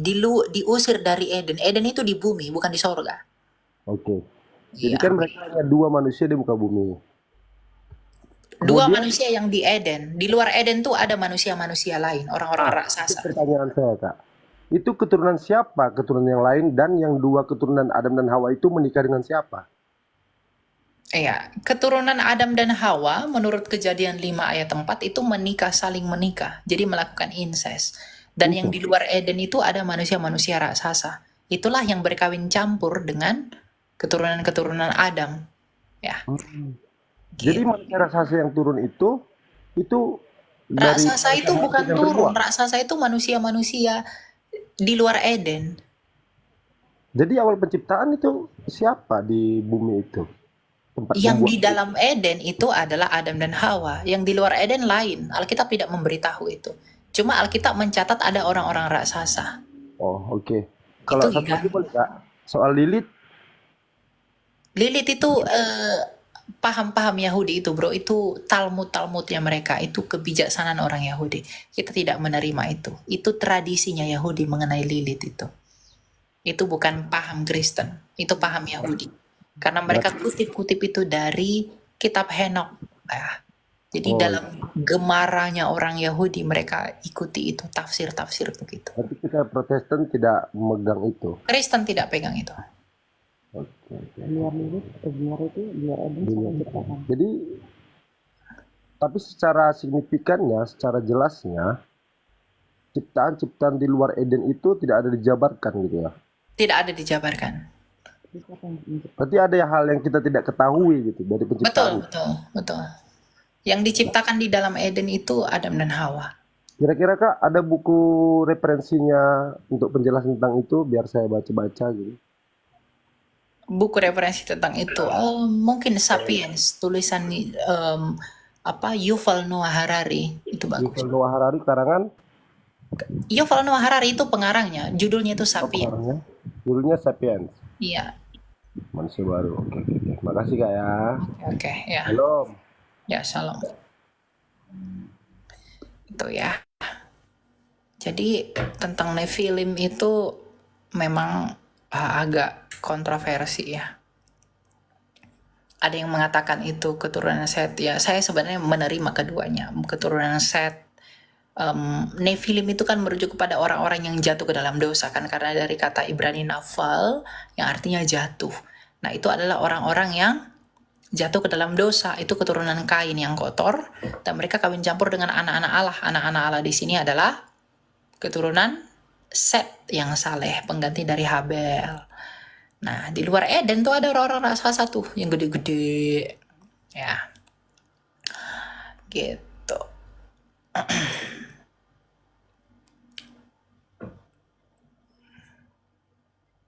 Ini siapa ini ya? Ya, silakan Aka Faith. Halo. Ya, silakan. Ada yang mau ditanyakan? Soal apa? Ini katanya kan semua manusia itu berdosa, maka Yesus harus datang turun untuk menebus dosanya. Yesus turun bukan menebus dosa, Pak. Yesus itu turun untuk menebus manusia dari dosa. Yang ditebus itu manusianya, bukan dosanya. Artinya sebelum manusia itu ada, dosa itu sudah ada. Ya, pemberontakan itu udah ada di dalam iblis. Kan yang menyebabkan dosa itu ada kan pemberontakan. pemberontakan ada di dalam iblis. Ya, iblis kan memberontak, makanya mereka dilempar. Lalu apa hubungannya dengan manusia sehingga Yesus harus menebus dosa-dosa itu? Ya, karena kasihnya Allah, Tuhan itu menggantikan hukuman yang seharusnya manusia terima.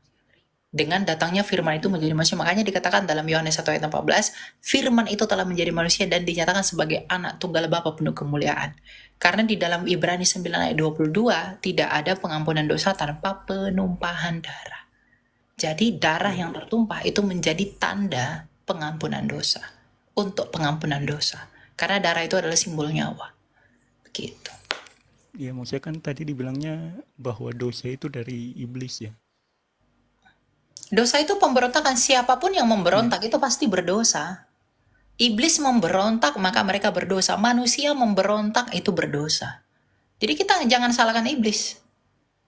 Ya salahkan nenek moyang kita. Mereka memberontak, punya kemampuan untuk memberontak, dan mereka menyalahgunakan free will-nya mereka itu untuk memberontak kepada Allah.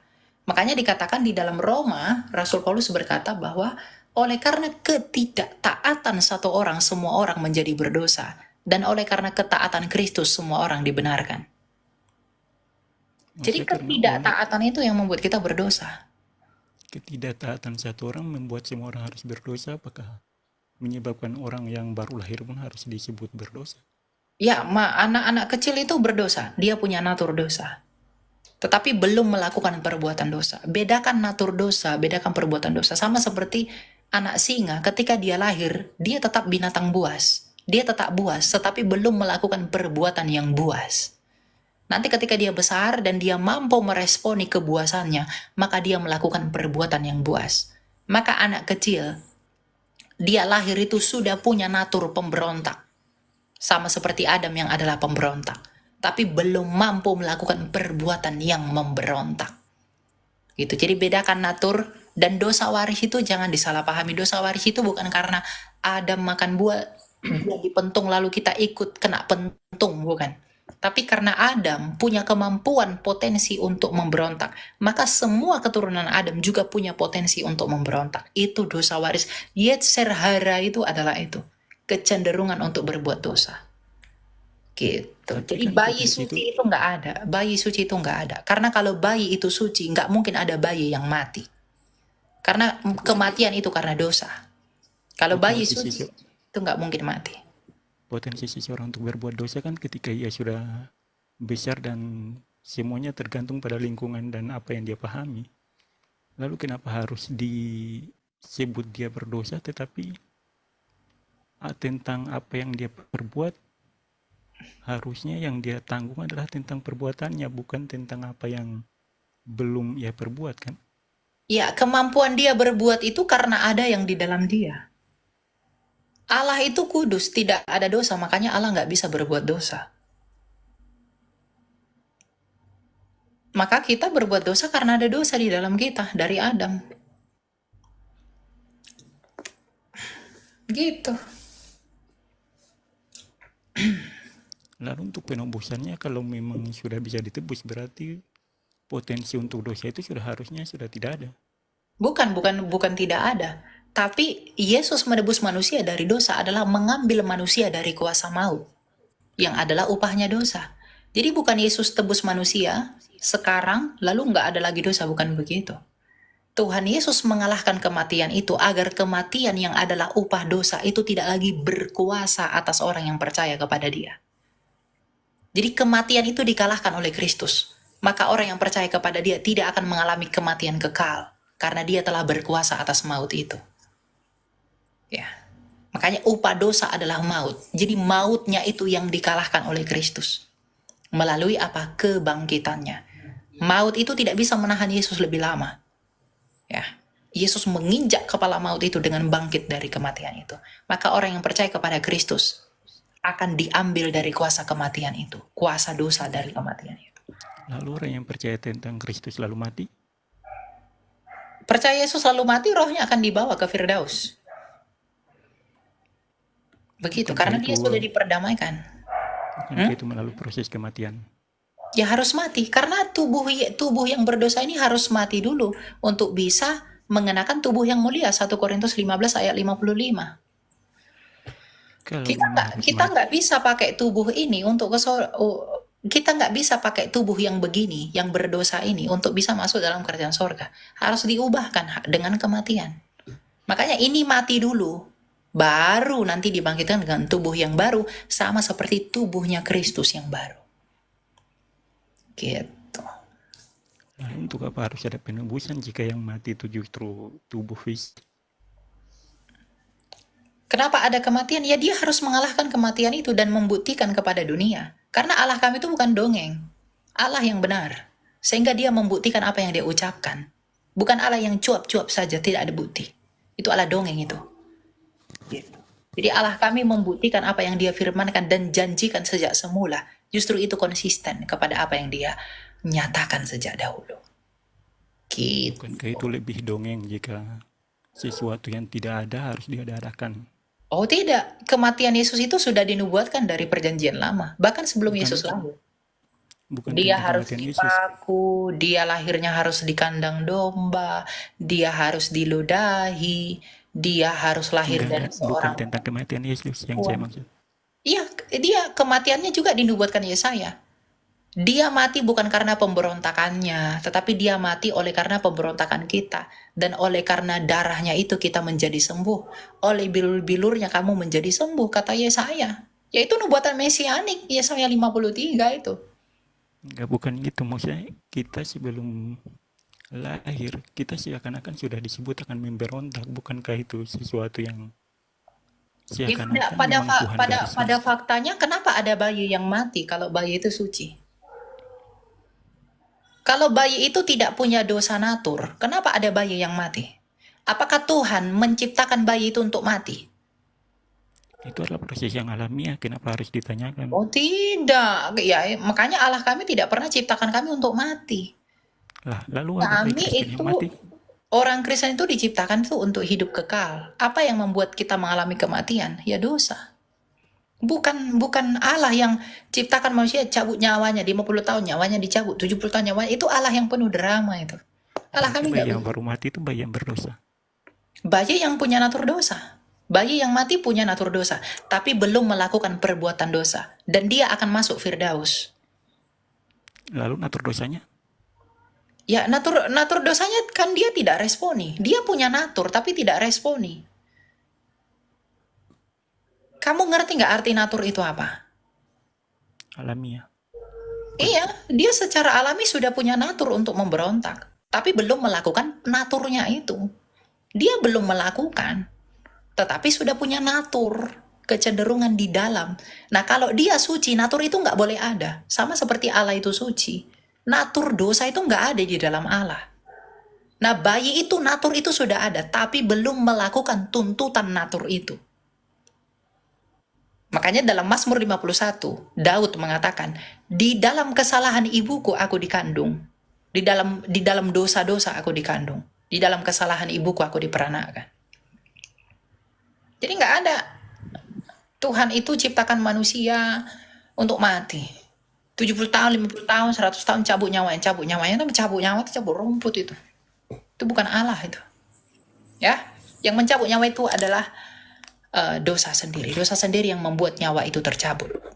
Bukan Allah yang mencabut nyawa manusia. Allah berkuasa mencabut, tetapi bukan Allah yang membuat cabutan itu terjadi. Tapi dosalah yang membuat maut itu ada. Karena tujuan Allah sejak semula itu menciptakan manusia adalah untuk hidup yang kekal. Bukan untuk mati. Ya, tapi dosa pemberontakan mereka itu yang membuat mereka itu mengalami kematian. Tapi proses dari dosa itu kan bukan berarti merupakan proses yang alami juga. Sebab ketika Adam harus makan buah terlarang itu, bukankah itu juga merupakan sebuah hal yang alamiah? Maksudnya Iya, itu hal yang alamiah dari diri mereka, tapi hal yang alamiahnya mereka itu digunakan untuk memberontak karena sebelumnya udah dikasih larangan, jangan makan buah itu. Maka will-nya mereka yang free ternyata digunakan untuk memakan. Tuhan udah bilang jangan. Berarti kalau mereka memakan, berarti membantah apa yang Tuhan perintahkan. Dengan demikian mereka Bukan, berontak. bukan dengan memakan Kecuali itu membuat manusia bisa mengetahui mana yang benar dan mana yang salah. bukan masalah makannya buah itu buah super. Tapi pemberontakannya itu, dia memberontak dengan memakan buah itu. Bukan dengan makan buah itu langsung dia tiba-tiba jadi gimana, enggak. Pemberontakannya itu yang membuat dia makan buah itu. Karena kalau dia tidak terlebih dahulu memberontak kepada perintah Allah, dia nggak akan makan itu. Jadi ketidaktaatannya dia yang membuat dia makan buah itu. Bukan karena makan buah itu lalu dia nggak taat. Tiba-tiba punya kemampuan untuk nggak taat, enggak. Karena dia tidak taatlah, maka ketidaktaatannya itu diwujudkan dengan makan buah. Bukan karena makan buah lalu dia tiba-tiba nggak taat. Bukan begitu, Bapak. Makanya dikatakan oleh karena ketidaktaatan satu orang. Bukan dikatakan oleh karena buah orang berdosa. Bukan begitu. Gitu. Bukan Ya. maksudnya karena buah itulah yang membuat sifat manusia untuk bisa berpikir kan? Bukan buah itu yang membuat mereka. Ketidaktaatannya mereka sendiri yang buat mereka begitu. Enggak, sebelumnya kan Adam dan Hawa itu tidak bisa terlalu banyak berpikir lah. Untuk Enggak membedakan ada mana begitu, yang enggak. benar. Jangan bilang begitu. Jangan, itu karangan siapa lagi itu. Kamu belajar dari mana begitu? Enggak gini, oke lah kalau memang Anda sebut karangan lalu Manusia itu diciptakan dengan sempurna, dengan akal budinya mereka dan will-nya mereka yang free. Ya. Tuhan berkata jangan makan buah itu untuk menguji mereka. Mereka menggunakan free will-nya mereka atau tidak, untuk taat atau untuk tidak taat. Dan mereka menggunakannya untuk tidak taat. Nah, ketidaktaatan mereka ini dibuktikan dengan apa? Makan buah itu. Makanya mereka menjadi berdosa. Bukan buah itu yang membuat mereka berdosa. Buah itu seperti ada racun, ada sianida atau apalah gitu. Lalu merasuki mereka, lalu mereka jadi berdosa. Bukan. Tapi karena mereka sejatinya nggak taat, maka mereka makan buah itu. Ya itu saya pikir tidak susah dimengerti ya, kamu belajar lagi ya kalau kamu enggak, suka. maksudnya kan buah itulah yang menjadi sumber bagaimana manusia untuk bisa berpikir ke depan. Saya pikir tidak susah dipahami ya. Silakan Olong. Shalom semua. Ya, malam. Ya, izin bertanya, Kak Elia. Ya, silakan Pak. Ya, seperti kita ketahui kan Kristen ini aku Kristen, banyak denominasi gereja ya, terkhususnya di negara kita, Indonesia. Kalau aku pribadi bergereja di gereja A.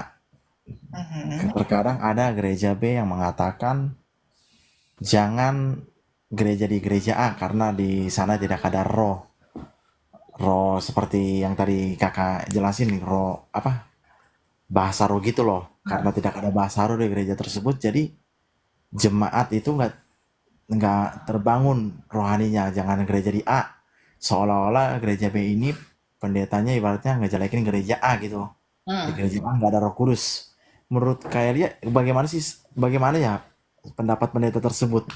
Karena banyak anak muda yang sekarang ibaratnya, kalau aku jujur, aku gereja di HKBP, banyak anak muda yang sekarang lari ke gereja yang ya bisa dikatakan yang euforianya, hasratnya tinggi, kayak seperti tepuk tangan atau apapun itu yang bisa membangun yang mereka bisa katakan itu bahasa roh, yang sampai nangis-nangis gitu, Kak. Bagaimana menurut Kakak? Ya, tidak ada orang mengukur gereja itu karena bahasa roh. Bahasa roh itu karunia paling akhir dari karunia Roh Kudus. Ya, iman kamu bisa bertumbuh dimanapun, di HKBP, di karismatik, di Katolik, di Ortodoks, silahkan bertumbuh. Tapi jangan menyalah-nyalahkan, tuh nggak boleh. Itu kan merasa paling benar sendiri kalau dia kata di situ nggak ada bahasa roh. Justru mereka yang berbahasa roh yang ngawur itu yang salah. Gitu. Karena harus tertib, harus damai, ya, polite, nggak boleh sembarangan karunia itu. Gitu ya, Pak. Ya. Ya, jadi bedakan menghakimi, bedakan memberitahu yang benar. Kalau saya menghakimi, kalau saya mengatakan bahasa roh itu tidak benar yang begitu, tanpa dalil Alkitab. Ya, saya menghakimi. Tapi kalau saya bawa dalil Alkitab dan saya bawa bukti-bukti sejarahnya, ya, lalu Anda bilang, oh kamu menghakimi, kamu yang tidak sadar, kamu meninggikan dirimu dengan tidak mau tunduk kepada pengajaran. Gitu. Jadi kamu membuat dirimu sendiri menjadi magisteriummu.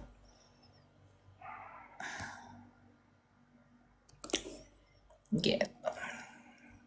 Jadi kita semua tuh harus mau belajar, mau belajar, mau diajar, mau mengajar. Silakan Syanu. Ya saya mau bertanya Mbak Saya bukan tentang mbak-mbak, saya bukan mbak-mbak. oh ya sorry. Mau bertanya tentang ini aja maksudnya. Saya kan pernah lihat di podcast Kak Elia ya.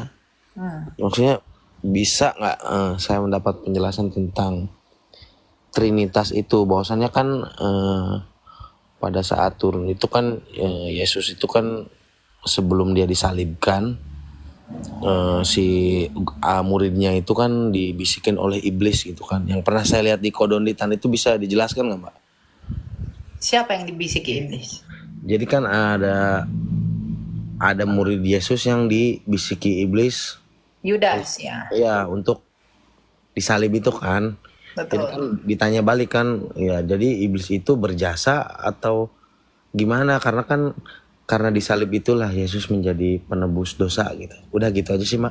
Bukan. Kak, sorry. Yesus gini, Yesus itu disalib bukan karena iblis tuh bukan begini. Yesus itu disalib bukan karena iblis itu tahu Yesus itu harus mati untuk mengalahkan mereka, enggak. Karena biar kamu tahu, kalau waktu dapat diputar, satu hal yang mau iblis lakukan itu adalah menggagalkan penyaliban. Menggagalkan penyaliban. Karena di dalam salib itulah iblis dipermalukan. Jadi apakah iblis berjasa? Enggak berjasa. Iblis itu berpikir dia bisa mengalahkan Yesus. Makanya dia mematuk tumitnya Yesus dengan menyalibkannya. Tetapi ternyata Yesus menang atas kematian itu dan menginjak kepala ular itu melalui kebangkitannya. Jadi bukan karena iblis itu tahu, oh Yesus ini harus mengampuni dosa manusia, yuk kita salib dia yuk gitu. Bukan. Ya. Itu mindset yang salah itu. Jadi kalau dikatakan apakah iblis berjasa, enggak ada iblis berjasa di dalam penyaliban. Ya. Karena motivasi iblis itu untuk menyalib Yesus, itu adalah motivasi mereka yang merasa menang atas Yesus. Bukan karena dia tahu Yesus juru selamat. Lalu disalib, bukan. Apalagi orang-orang Roma atau orang Yahudi, yuk kita salib Yesus, kan Yesus ini adalah juru selamat, biar darahnya mengampuni dosa kita. Yuk kita salib dia. Bukan karena begitu. Tetapi di dalam pengorbanannya dia, di dalam ketaatannya Yesus, ketaatannya yang tidak bercela itu, ternyata harus menumpahkan darahnya. Maka darahnya yang kudus dan darahnya yang taat itu, itulah yang membenarkan kita. Itu menggenapi pengampunan dosa dengan darah. Jadi di dalam satu peristiwa yang sama melalui penyaliban, semua kitab suci tertutup. Semua kitab suci digenapi. Semua kitab suci sempurna ditutup. Ya, di dalam salib itu. Ya, di dalam salib itu sekaligus menggenapi Injil mula-mula kepada Adam, yaitu keturunan perempuan akan meremukkan kepala ular, dan ular itu akan meremukkan tubuhnya. Di dalam salib itu pula ditutupi nubuatan Yesaya, bahwa oleh bilur-bilurnya kamu menjadi sembuh, tentang hamba Tuhan yang menderita. Di dalam salib itu pula ditutupi nubuatan Zakaria 12, ya, bahwa orang-orang akan memandangi dia sebagai anak tunggal yang dilihat oleh Zakaria. Ya, orang Roma memandang dia dan mengakui dia sebagai anak tunggal Allah. Ya, disempurnakan, ya, digenapi. Jadi Zakaria bernubuat bahwa nanti yang tersalib itu akan dipandangi orang-orang dan dia akan dilihat-lihat seperti anak tunggal, anak kecil. Nah, orang Roma itu mengatakan sesungguhnya dia adalah anak Allah. Itu terjadi di penyaliban, tergenapi nubuatan Zakaria. Nubuatan Yesaya, dia harus diletakkan di antara dua orang penjahat. Yesus disalib di antara dua orang penjahat. Oleh bilur-bilurnya kamu menjadi sembuh. oleh darahnya kita menjadi sembuh. Nubuatan Mazmur dalam Mazmur 22, 1000 tahun sebelum Yesus, nubuatan Daud. Aku dipaku di tangan dan kakiku. Yesus tangan dan kakinya dipaku. Ya, jadi nggak ada iblis berjasa. Itu penggenapan nubuatan. Itulah kesempurnaan Kristus kami yang kami sebut Mesias itu. Disitulah dia sempurna. Nggak ada kitab suci yang seperti punya kami. Jaraknya 2000 tahun, tapi nggak ada yang bertentangan. Apa yang Tuhan janjikan kepada Adam? Keturunan perempuan ini. Yesus itu hanya keturunan perempuan. Kepada Adam digenapi. Kepada Musa, nabi seperti engkau akan kubangkitkan di akhir zaman. Ya. Siapa ya? Musa ini apa? Musa ini pembebas orang Israel dari perbudakan Mesir. Maka Yesus itu membebaskan manusia dari perbudakan dosa. Digenapi janji Allah kepada Musa. Janji Allah kepada Zakaria. Dia akan dipandangi oleh orang-orang yang menyalibkan dia. Digenapi dalam Yesus. Yesaya mengatakan dia akan disalibkan di antara dua penjahat. Dan dia akan disalibkan bukan karena kesalahannya, tapi oleh karena kesalahan kita sendiri. Digenapi. Daud melihat bahwa tangan dan kakinya akan dipaku. Digenapi. Mazmur 22 ayat 1. Mesias itu akan berteriak, Allahku, Allahku, mengapa engkau meninggalkanku? Di kayu salib, Yesus berteriak, Allahku, Allahku, mengapa engkau meninggalkanku? Ya. Jadi Yesus itu ngomong, Allahku, Allahku, mengapa engkau meninggalkanku? Itu bukan karena dia berpisah dengan Bapaknya, bukan.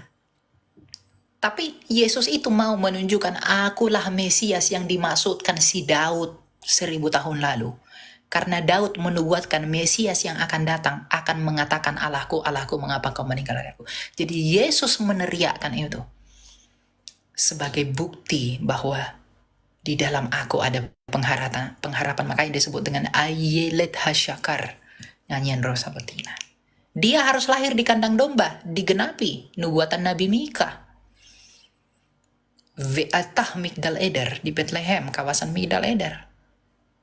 Lahirnya, matinya, hidupnya seperti apa, semua sudah dinubuatkan. Dan itu digenapi di dalam Yesus Kristus. Jadi kalau kamu bilang, tinggalkan Yesusmu itu, datanglah kepada kami. Enggak mau. Saya enggak mau meninggalkan yang sempurna ini demi dongeng. Enggak mau saya. Mana ada orang bisa mengarang ribuan tahun? Siapa yang saya tanya kamu semua, 1.600 orang. Ada enggak yang bisa mengarang 2.000 tahun? Enggak ada. Sejak zaman Musa loh. Zaman Yesaya. Perjanjian lama itu sudah ada sebelum Yesus lahir.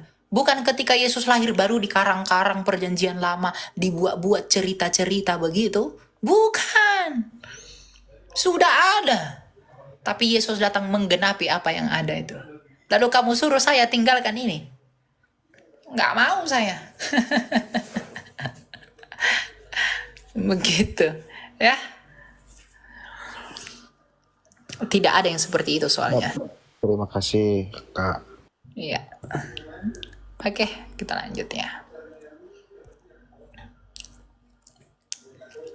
Gitu ya, jadi kamu suruhin kami tinggalkan Yesusmu itu demi itu. Mana mau? Untuk apa kami tinggalkan dia? Kesempurnaan yang demikian itu harus kami gantikan dengan seng. Ya mana mau kami? Gitu. Soalnya Allah kami ini Allah yang hidup, saudara. Ya. Bukan Allah yang mati, yang gak bisa membangkitkan orang mati. Gitu.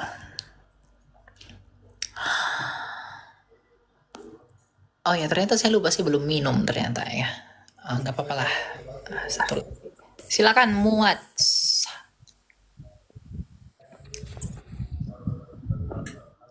Halo?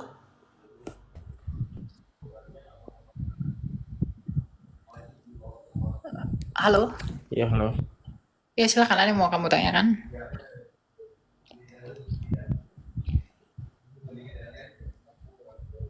Halo? Tunggu. Nah, berapa lama lagi saya harus menunggu? Adakah 1.300 tahun atau 700 tahun?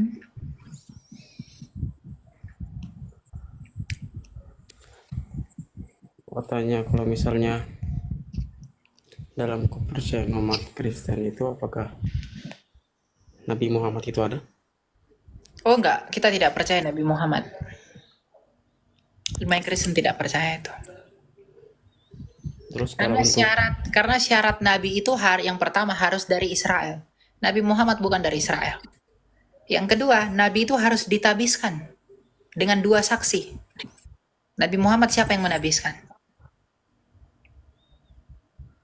Ya, itulah alasan kenapa kita tidak menerima dia sebagai Nabi. Gitu.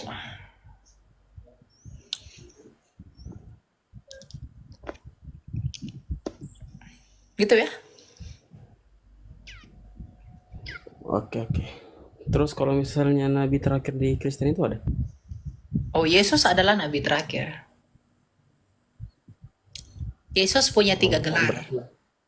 Yesus punya 3 gelar. Dia adalah imam dari jalur Melkisedek. Karena kan Yesus adalah Mesias. Nah, Mesias itu artinya yang diurapi. Dan yang diurapi itu ada 3. Imam itu diurapi, raja itu diurapi, nabi itu diurapi. Nah, Yesus adalah nabi yang diurapi, tipologi Musa. Yesus adalah raja yang diurapi, keturunan Daud dari Yehuda. Dan Yesus adalah imam yang diurapi dari jalurnya Melkisedek. Gitu.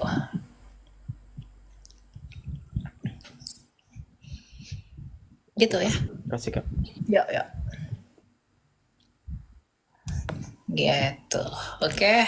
Jadi begitulah kira-kira dulu saudara. Hari ini kita bertemu ya. Ada 80 orang di bawah, 83 orang di bawah, 82 orang di bawah yang belum bisa naik. Karena saya harus istirahat, saya besok ada perjalanan, saya harus prepare, saya harus siap-siap. Pesan saya adalah banggalah punya Kristus. Tidak ada yang seperti dia. Mau kamu cari dimanapun, tidak ada yang seperti dia. Ya. Jangan kamu jual dia demi yang tidak jelas. Ya. Kamu cari kemanapun tidak ada yang seperti Yesus. Jadi ketika kamu sudah di dalam Yesus, banggalah bahwa kamu punya dia. Kalau kamu bangga punya dia, dia juga dengan bangga menyambutmu di dalam kasih karunia itu. Dan buat kamu yang belum menerima Kristus, segera terima dia. Karena untuk apa engkau punya segala sesuatu di dunia ini, tapi kalau kamu dan jiwamu tidak diperdamaikan dengan Sang Khalik, untuk apa kamu punya semuanya yang di dunia ini, tapi kamu tidak bersatu dengan yang Maha Kudus? Bukankah Yesus Kristus mengatakan akulah kebangkitan dan hidup? Dan bukankah dia membuktikan kebangkitan dan hidupnya melalui kematiannya itu? Kalau dia bisa membangkitkan dirinya sendiri, bukankah kamu tidak percaya bahwa dia akan membangkitkan kamu juga, sama seperti dia membangkitkan dirinya sendiri? Tidak ada alasan untuk menolak Kristus. Satu-satunya alasan menolak Kristus adalah kesombongan. Kamu merasa mampu oleh pertolongan nabi, oleh pertolongan manusia, kamu bisa mencapai surga. Tapi kamu menolak tangan Allah melalui firman-Nya yang menolong kamu sebagai bahtera. Untuk itulah kekristenan sebagai bahtera. Kekristenan adalah bahtera Nuh. Kalau bahtera Nuh itu menyelamatkan manusia dari bencana banjir, maka kekristenan adalah menyelamatkan manusia dari bencana kematian akibat dosa. Jadi kekristenan itu adalah bahtera. Ya. Dan percayalah kepada nahkodanya, Yesus Kristus yang menunggangi bahtera itu. Yesus Kristus adalah kepala gereja. Maka percayalah kepada dia agar kamu diselamatkan selalu dan senantiasa. Tuhan memberkati, kita ketemu lagi dalam kesempatan berikutnya. Oke, bye-bye. Terima kasih yang udah support, yang udah tap-tap layar, yang udah dengerin dengan setia. Ya, Jesus always bless you guys. You call Ukraine. Ya, doakan saya selalu dalam pelayanan saya, biar saya selalu tetap setia di dalam Tuhan. Dan saya juga akan mendoakan kamu. Dan kita sama-sama berdoa agar Tuhan mengingat kita di dalam kerajaannya ketika dia datang sebagai Raja. Biarlah Tuhan yang mengasihani kita selalu, dan selalu. Kyrie eleison. Amin.